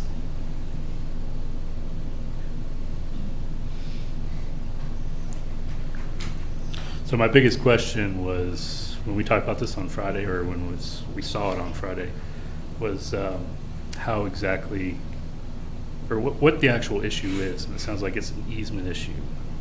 You know, some of their charging station material, whether it be a line or a parking lot or whatever, seems to be on a portion of one of our easements. I don't see that as a. Are they requesting a variance or anything? Yeah. Can you fill us in on any of that, or no? Sorry, I apologize. I was going to actually just reframe that. As far as tonight's discussion, the action would just be the conflict waiver form release to allow this general counsel to represent. But we follow up with details as far as the exact things. I think I understand it is just their encouragement on an easement that we currently have. Yeah. I don't know if it's an issue or not based on our evaluation, and I don't know if you had different details or thoughts, but tonight's discussion is specifically just for the Deason Davis conflict. Yeah, I understand that. But part of that, making that decision is how big of a deal is this? You know what I mean? Not I think we were all just like, yeah, not seeing the diagram of the location of what they're talking about. Yeah. So. And How many backgrounds? yeah, we don't have any subject matter to digest to formulate a decision. And it is, my understanding is, and I have to admit, I stopped work on this as soon as I was aware that there was a possibility of a conflict, talked to my law partner who had done some representation for the library district. I think it was about 5 years ago, and his representation was exclusively on HR matters. That is what he does for them. This is not an HR matter. It's obviously a real estate matter. It is, as I preliminarily am aware, a small amount of real estate. As to whether some portion of the charging stations may sit on land that's owned by the district, which is immediately adjacent to library land. But at this point, that is about all I know. How many charging stations? I think there are 2. Yeah, the limit of what we're aware of at this time is Pueblo County Library District is in the process of creating an electric vehicle charging station located at the Pueblo West Library. Electric chargers themselves are located on Pueblo West Metro District property adjacent to the Pueblo West Library parking lot. Notice that the Metro District does not seem to have any type of easement for location of the chargers on the property. The only thing we've been able to locate records on this are minutes from one Metro District board meeting where the electric charging station was discussed, and that they plan to replace the chargers with upgraded units as well as making the parking spot adjacent to units ADA accessible. That's their limit of understanding at this time. We appreciate the background. I want to word this correctly.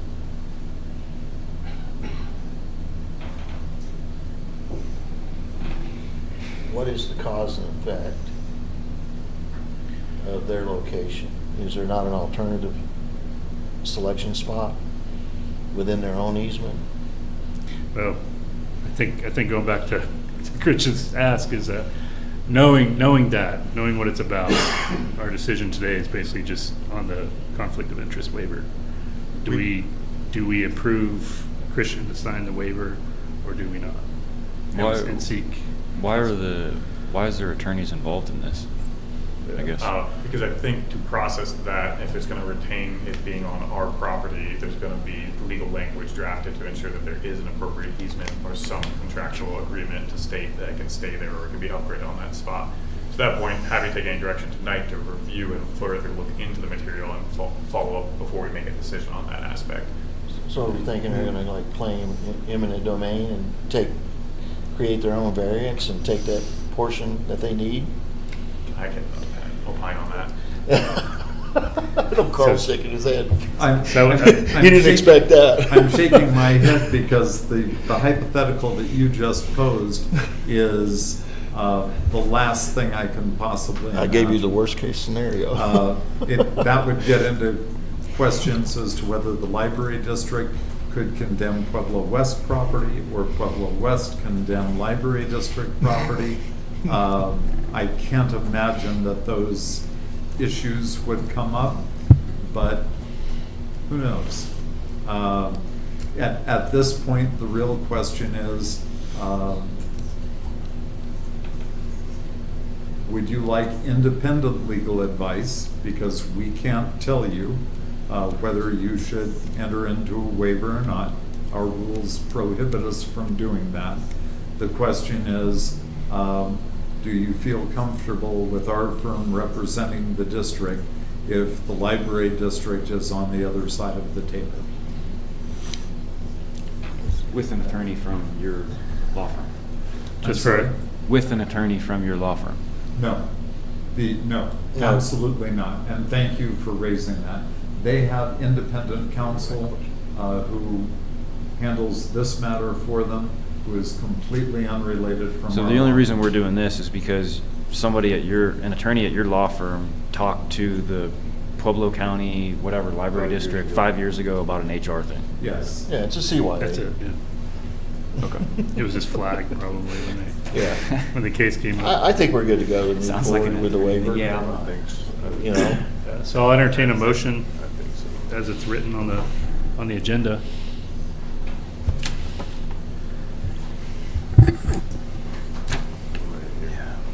I make a motion to approve a request for waiver of conflict of interest to allow Dietz and Davids to represent Pueblo West in matters related to Pueblo Library, presented by Carl Kumley and General Counsel. Second. and I second that motion. So we have a motion and a second. All those in favor? Aye. Thank you. So I will passed. contact my opposite number and see if we can get this resolved quickly. Thank you. Thank you for the clarification too. I think that helped. Yeah. Okay. I apologize, thought I was included and realized it was not. I think Friday we're like, how bad is this? Next action item, ratification of the purchase of one share of Twin Lakes Reservoir and Canal Company, presented by Lisa Velasquez and Jim Blazer. Well, good evening, Vice President Axworthy, members of the board, Jim Blazing, Director of Utilities, and Elisa Vasquez, Water Resource Manager.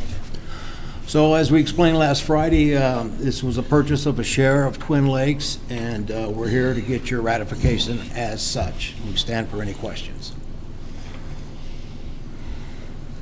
Any questions? Just for clarification of last time, because I don't think I said it out loud, even though I meant to.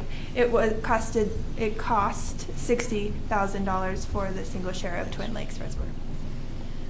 And this transaction already took place, correct? Yes, it did. Yeah.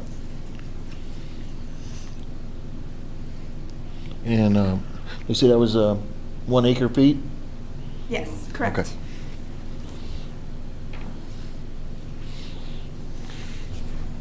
Anybody have the resolution pulled up to I make a do. motion? I'll make a motion to approve the ratification of the purchase of one share of Twin Lakes Reservoir and Canal Company. Can I get a second? I second the motion. We have a motion and a second. All those in favor? Aye. Approved. Thank you. Thank you. Thank you. Thank you. Next, Colorado House Bill 24-1362 concerning measures to promote the use of gray water and WQCC Regulation 86 Gray Water Control Regulation, presented by Elisa Velasquez and Kevin Love. Good evening, members of the board. We come back with the gray water issue for your approval, either to recommend our recommendation for the opt-out letter to the Pueblo County, or the alternative, if the board approves, they can also request an opt-in from the county. Were there any additional questions from our last conversation? Were we able to add that language that we discussed on Friday to the We did opt? add a section in there to have autonomous in the future on the opt-out letter. Correct.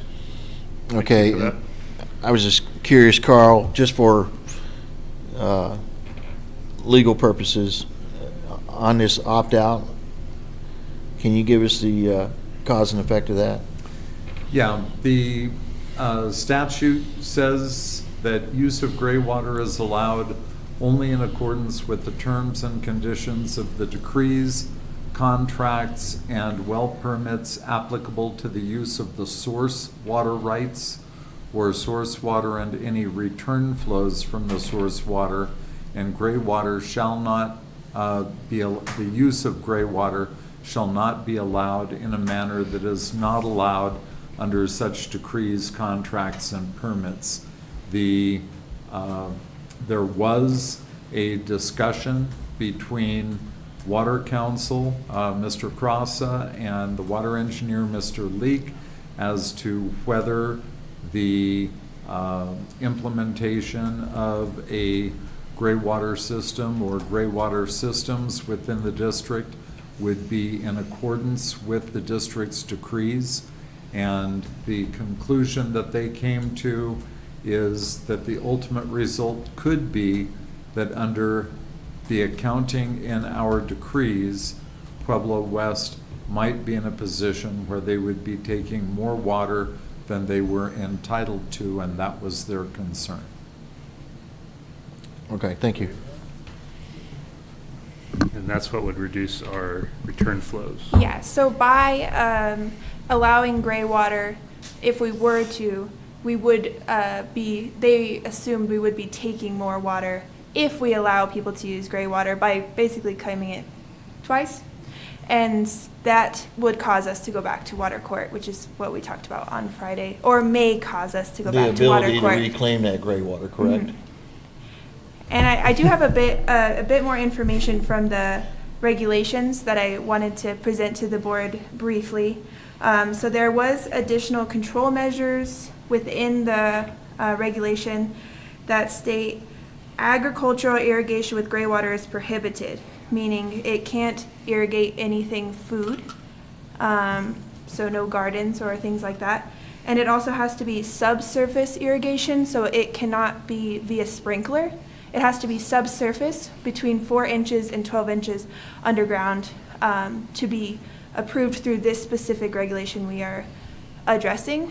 And those are two really important comments I felt I didn't bring up on Friday and wanted to readdress today for you guys. Yeah, thank you for that. Mm-hmm. Can you say the 4, can you say that again?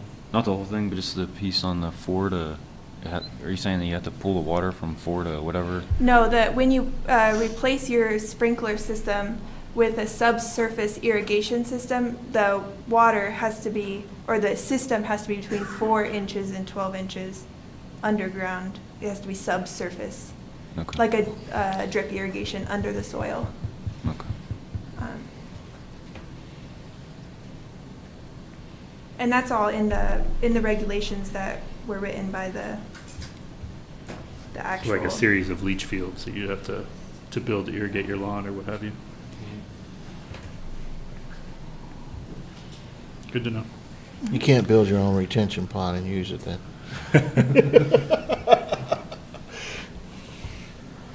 Okay, so my next question, I guess, would be for Carl. So if we have that authorization to potentially opt in later on, that's written in here? Yeah, to have. Does that what are hold the any words? water? Autonomous. Autonomous, thank you. In the future, although Thank you. the county cannot grant that, Okay. it's not part of the statute, but it is like a general request. If they do consider it, would they honor our autonomy? Does that hold any weight or anything in your mind? I think you could revisit this issue in the future. If we have it written in there? If everything, if the stars were to align properly. Okay. All right. What's your pleasure, board? Opt in or opt out? I'll make a motion to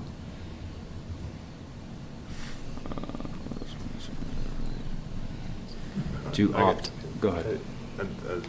So, we're making a motion, this has got me so confused. Gray water, we're making a motion to allow ourselves in the future to possibly use gray water, or we're not gonna be able to use gray water at all, but we can't anyway because of the way the statutes are written.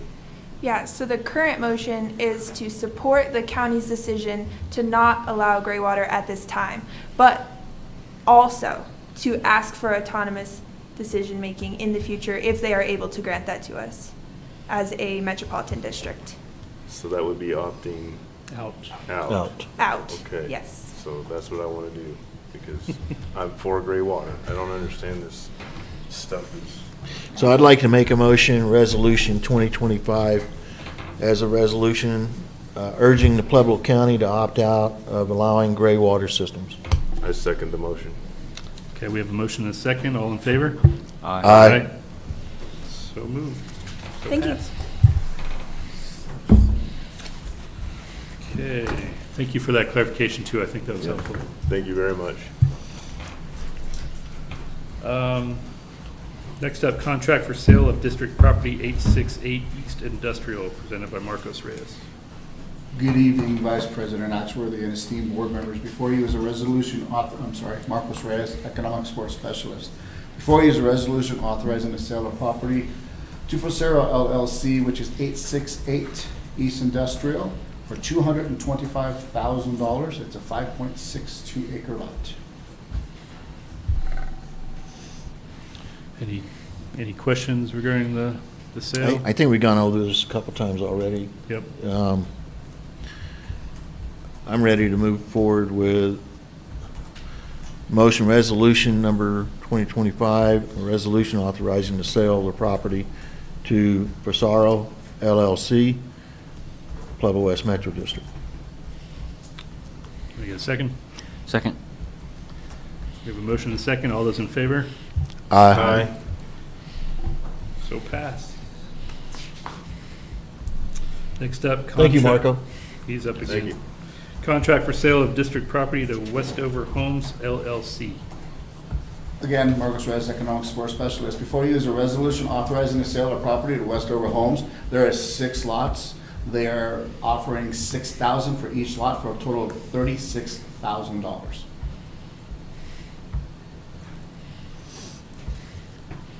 Board have any questions? How large are these lots?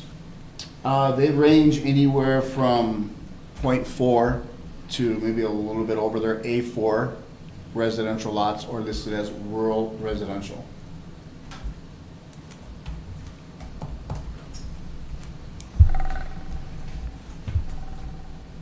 Does that seem Chris. low?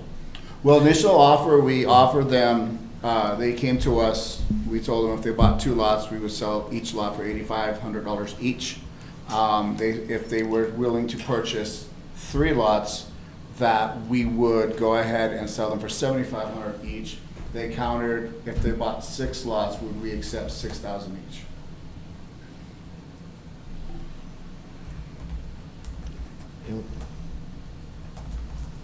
Is that with a letter of intent, or is that just No, sir, contract. before you is an actual just a contract. conversation? No, we have No, contract. Contract. Okay. This is to sell it. And it was a Colorado contract, correct? Yes, sir, it was a Colorado Cora contract. I had it up earlier, and I think I deleted it. I'm pulling it back up right now. Sorry about that.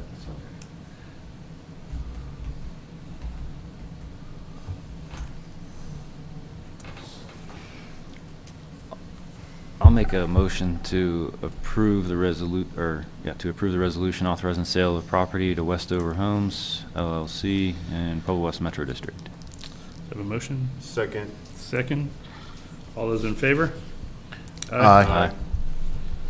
So passed. That concludes the action item section. Thank you, Marco. Thank you. Next up is public comments. Do we have any more? Good evening, Board of Directors. Brianne Mignoni, District Clerk. We do have one that was submitted, two comments from the same gentleman. I just want to remind everybody for the public that if you do wish to make a public comment, you can email me directly, or you can email the public comment email, which is publiccomment@pueblowestmetro.us. If you're in person and would like to make a public comment, we just remind everybody that there is a 3-minute rule for public comments in person, so please just keep that in mind as well. The first public comment comes from Michael Mole. It says, "Hello, Board of Directors. My opinion, the county is not the answer. Regional does an exponential job, higher prices 100% for right-of-way permits. Inspectors with lack of knowledge, portal that does not work, can't ever get a hold of anyone.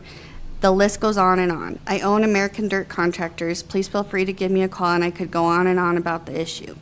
Second part to his comment is $35 for excavation permit when it was Metro and 1 day for permit.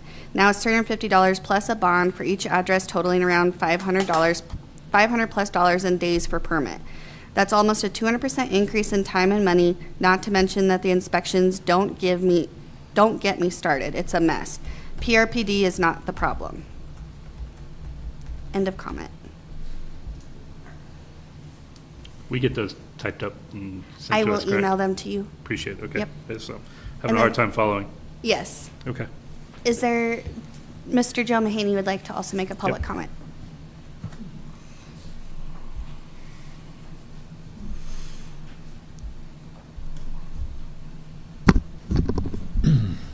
Joe Mahaney, 159 West Mangrum Court.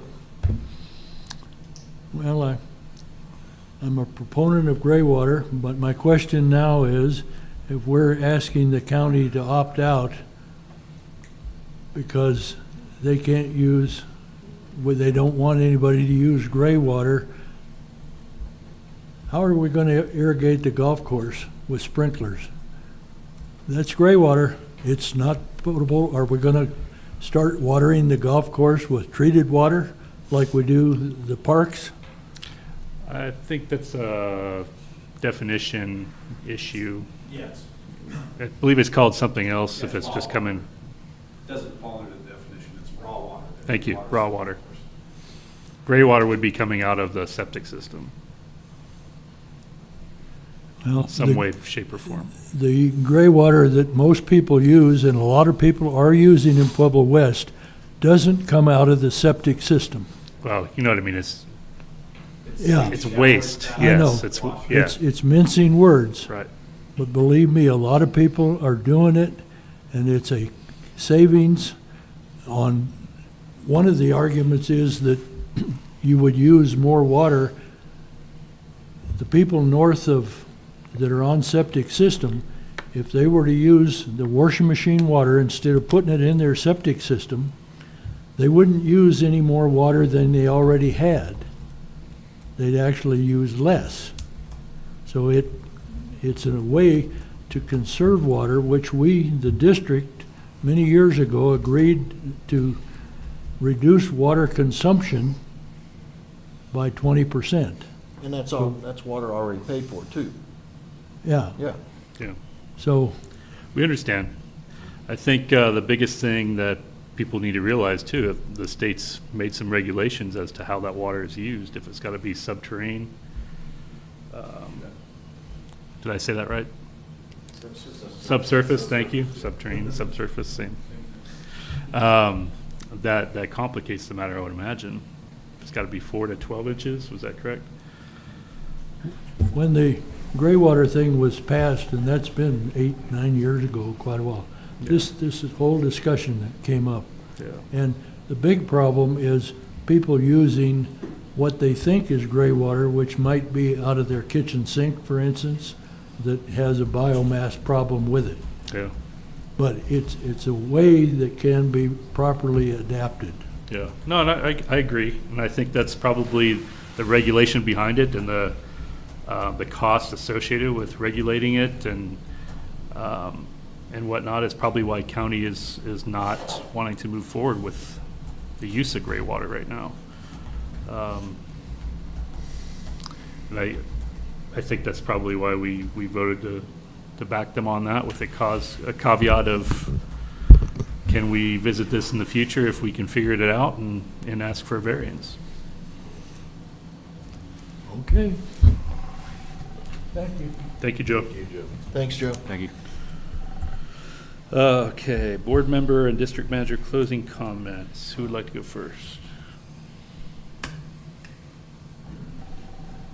Go for it. I'd like to hear what, if PRBD would put together some type of official, whatever, contract, IGA. I'd like to entertain what they have, and then we can compare apples to apples with whatever we have going on with the county. Do you mind if I? I'm sorry, Chris, Sure. I can't hear what you're saying down here. Sorry. I think a request for seeing what PRBD could offer as far as a comparison comparative to Pueblo County, if I understand correctly. Yeah. That actually was one of the comments I was going to make in mine, just a request for direction from the board after hearing that presentation. What direction would you like staff to take? Just for reference, I don't want to say passive, but right now the approach, or what is in existence, is that we were never part of the IGA between Pueblo County, City of Pueblo, and the regional. Therefore, once that had terminated, naturally we would fall with Pueblo County as far as the next steps for any type of building department services. The first step, and I think it came up in some of the conversation between general counsels and between some of the building officials, is a question of, can Pueblo West even enter into an intergovernmental agreement by itself? Assuming that it could, what direction would the board have for us to either evaluate the comparison or a period of time where we would, let's say, go with Pueblo County and evaluate, or to say, no, we don't want any evaluation at all? That would be the second question to that. So I agree, I'm curious, but I think we need to figure out the legal matter first, so we don't continue to ruffle any feathers if we can't even go that route. I see two or three things coming from this. First of all, Pueblo County seemed to be prepared with a more technologically advanced software and interactive process to include interpersonal communication skills, but those individuals don't have the technological advancement to do it on their own online or remotely, okay? I see a knee-jerk reaction from Pueblo Regional because they have ideas, okay, like remote inspections, but couldn't give us a good impression.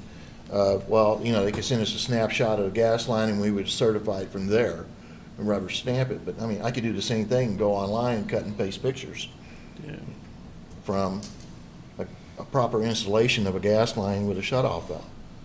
I think competition creates innovation. I see that Pueblo Regional is reeling from the disassociation that was decided on in June. But Pueblo County seems they're ready to pick up the ball and run with it. And we haven't had the opportunity to see what they're going to provide with any real results, but we know what's been provided in the past. And they came in here with numbers, which to me is a kind of a power play, okay? And I don't know. They're their only player in town, so the numbers are right. are what But they then are. he's got what was that? A $1 million school? Yeah, McClave, Colorado school thing, right? Well, I mean, does that mean that we get pushed to the back burner because now all of a sudden they need all their inspectors up there? Right? Because the only people that we saw here were people from Pueblo doing the inspecting. Okay, so, and then he described, well, when they get the notice that they got to go out and do an inspection, they start at the furthest point, work their way back into Pueblo. Mm-hmm. And I mean, that makes sense, okay? But at the same time, I've heard a lot of disparaging stories over time too, myself. And I asked him, you know, point blank, I wanted to hear your side of the story and really didn't get that. Yeah, and that's So, I could understand why. I would say that what Christian's asking for is, Christopher is asking for is realistic, and that we need those optics. in order to make a good decision. Would you all agree we need to figure out the legal matter first, whether we Yeah. even can or not? Oh, yeah, the whole gamut. Yeah, I agree with you. It'd be good if we find out that it is legal, we should compare, right? Yeah. Okay. So my real quick analysis is that I am not sure what the standalone power of the regional building department is. I've heard it represented as a quasi-governmental entity, but until I see its organic documents and what its power is, and then compare it against the statute that allows for an intergovernmental agreement, I can't tell you whether they can do it or not. So are we gonna be asking for their financials or anything like that? No. No? It's just the power Okay. to do it that I don't know the answer to right now. This district clearly has the power to do that, to enter into intergovernmental agreements, but whether the regional building department does on its own as opposed to City of Pueblo, that I do not know. Or the commission, because there's. Right. Gotcha. Okay. So how soon, because it's coming up, how soon do you feel that we can get that answer? Next week? That's what we like to hear. I would then say, assuming the answer is yes, an IGA could be entered into, we would probably put something on the next agenda. And theorizing right now, there could be a potential work session discussion to talk strategically, openly, what we would be looking for. And then if there was any concern to legal, we could set up the executive session for a discussion on anything that might relate to that, whether we use both or just one. Okay. Does that sound fair? Yep. Yeah. Thank you. Okay. So, yeah. So who, Chris, did you have anything else? I think I did, but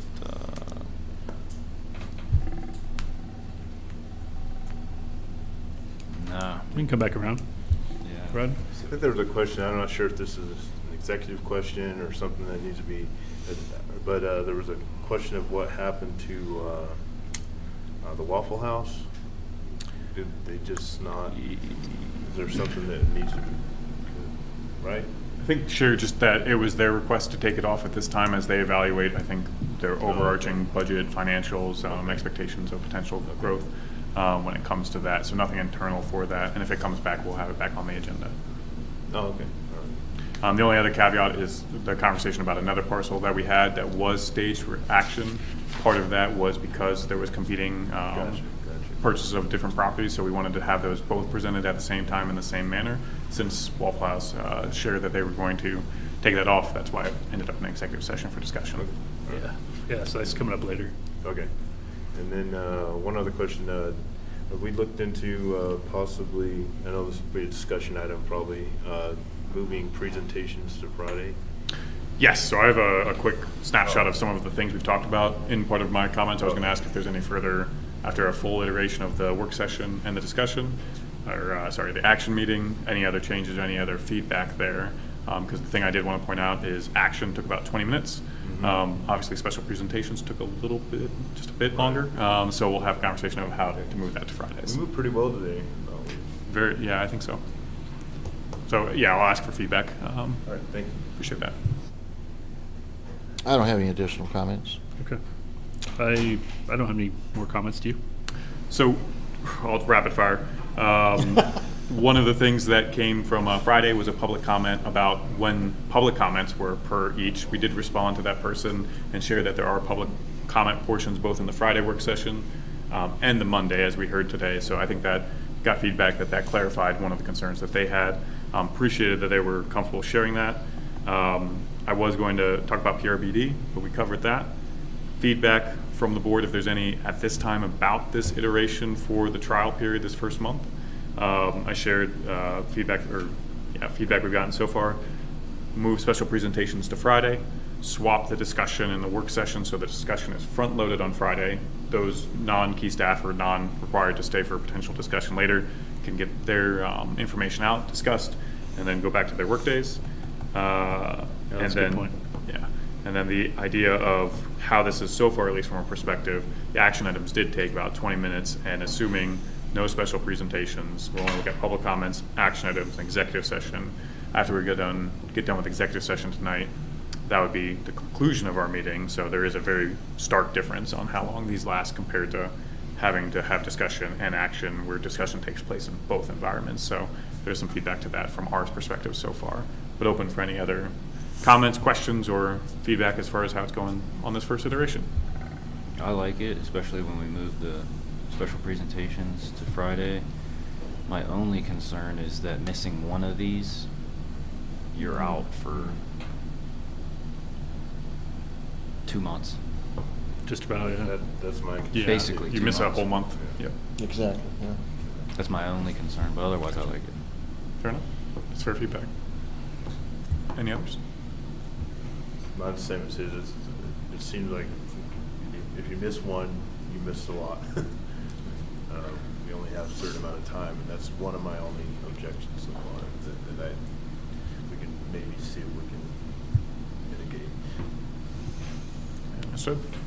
And that's one of the reasons why I came back early from Sterling today. Appreciate that. Yeah. Although it was 4 o'clock when I pulled in the driveway. I think that's a fair concern, as well as, I know Bill and I have talked about the speed in which we can conduct business. I would just put out there, don't be afraid to contact us for a special meeting if we need to have one. Fair. I think we all want to see things move forward, so I think we'd all be on the same page to do that. I could share feedback. One of the things that we're evaluating as part of this will be our procurement processes because of when we open bids and when they come to the board. So that's already been identified as if we can change our rhythm to be able to adjust to it and it works out, then we probably mitigate that concern. But exactly that, if we needed to or if we couldn't, then that would require either special meetings to keep the momentum or evaluating it. There was one question, as far as the feedback on the process of when you get the packet to then the discussion. So Monday getting the packet, discussion Friday, action Monday. Is that a reasonable time that allows for the absorption of that packet thus far? I'd still prefer the Friday before. Okay. But. So you have another weekend? Yeah. So you have a weekend So you before got the the Friday weekend meeting? before, yeah. That might be doable. As we set this out, Monday being our last stop, the idea was Friday, we're requiring everything to be in the packet. Even if there's like updates on Monday. You know, Saying just like small changes? send out your whatever you got Friday, Yeah. and then say, okay, here's fair. This is what we have. Yeah. And then the Oh, full. yeah. enchilada It depends on the Monday. week. Honestly, the work week, like how slammed we are. Yeah. As to, can we even see it or? We'll discuss to see if we can try for this November one. Depends on how much Essentially what happened daylight you Friday got, right? was, with it especially being the first iteration, most of what we had to do Monday morning were small corrections because the process wasn't as fleshed out for executive session items. So we recognized that there were certain things we had missed or needed to include. Most of the rest was good. So we can give it a shot for November, our next iteration, to see if Friday, close of business, we give you almost a complete packet and then inform you if anything changes on Monday. Yeah. Thanks. Appreciate that. That's all I had. Thank you. Did you have anything else? Did you remember? Okay. No, thank you. Okay, so that concludes the closing comments. Next up, committee reports, Pueblo West Chamber of Commerce Board meeting, September 22nd. The last meeting we had was basically to hire a new director for the Pueblo West Chamber. Her name is Carly Kuhn. So we have a new director, and we have a membership coordinator, and those dynamic duo will be working hard to further build the Pueblo West Chamber and the marketing efforts that comes with it. That's all I have there.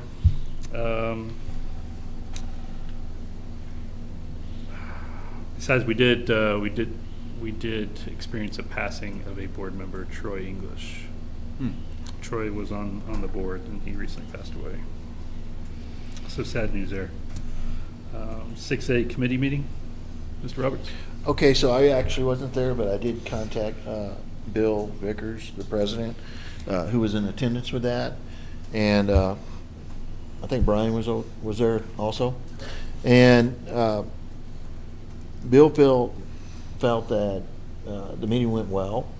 Everybody's still on track with Fire Station 1 remodel / standalone design for admin offices, kitchen, and living quarters for that site. There's a lot of movement on the 6A permanency for the sales tax to become permanent.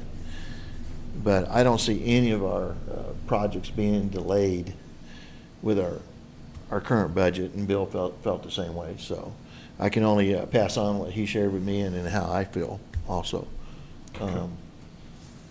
I don't think at any point here, especially with the fire department, they got 5 more years of the sales tax, and I think we rolled over 2.7 million for 2026, if I saw that correct in the budget. Give me 1 second, I can probably confirm that. In the proposed budget?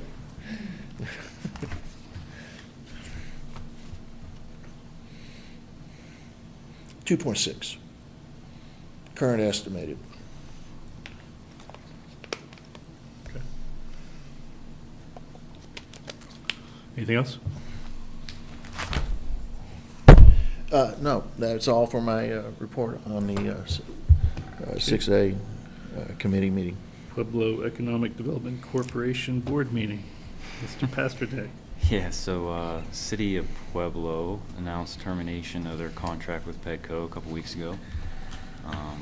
Probably most everybody saw that. Everybody's knocking out their long-standing relationships with everybody. It's fun times. So just wanted to add some clarification to this that I found from the meeting that I went to this past week. So the 3 staff members that Pedco has, they're all paid by their membership dues. Not by the 1/2 cent sales tax. Also, Pedco doesn't give any incentive money to whoever they want on a whim. They have to go through city council. Pedco certainly works with the prospects, but ultimately that's city council's decision. And then they have on the city's ballot will be the extension of the 1/2 cent sales tax this November next month. So that will be interesting to see what happens with that. That's my update. So I was curious as to how that's going to work in the future. Is Pedco just making recommendations to city council as far as how as far as an incentive that would come out of the 1/2 cent sales tax? They would continue to just go about it that way? Yeah. Okay. Yeah, that's yeah, Okay. I think the big thing with the city's looking to change up is who's going to be their economic development partner, and Pedco has the opportunity to also put in their application, if you will, to that. I mean, just my own opinion, I'm curious to see who would even apply for that other than Pedco and make any amount of sense, but. That'd be interesting. Alrighty, thank you. Announcements and events. Desert Hawk meeting, October 15th at 10:30 at the Board of County Commissioner Chambers. Community meeting, proposed 2026 water rates with President Vickers, October 24th at 5:30 at 356 South McCulloch, Suite 103. The Halloween Bash drive-through, October 31st, 3:30 at Civic Center Park. The Holiday in Lights Parade, December 6th at 5:30 at Civic Center Park. And with that, maybe you want to take a stab at the motion to recess the regular meeting and enter into executive meeting? I just want to stand corrected. That was 2.3 on the fire station roll forward. Yeah, not 2.6. Sorry about that. I can read it if you like. Go ahead, sir. Okay. All right. It's been a while. I make a Bill's- motion to close the current meeting and open the executive session as needed to the public. 24-6-4024 Alpha, Colorado Revised Statutes concerning the purchase and acquisition, lease, transfer, or sale of any real personnel or other property interest. 24-6-4024 Bravo, Colorado Revised Statutes conferences with an attorney for the public entity for the purposes of receiving legal advice on specific legal questions. 24-6-4024 Echo, Colorado Revised Statutes determining positions relative to matters that may be subject to negotiations, developing strategy for negotiations, and instructing negotiators. A, discussion relative to the sale of District Property 5 parcels with Tract 367, and B, discussions relative to the sale of District Property Westover Homes LLC. Second? A second, yeah. Okay.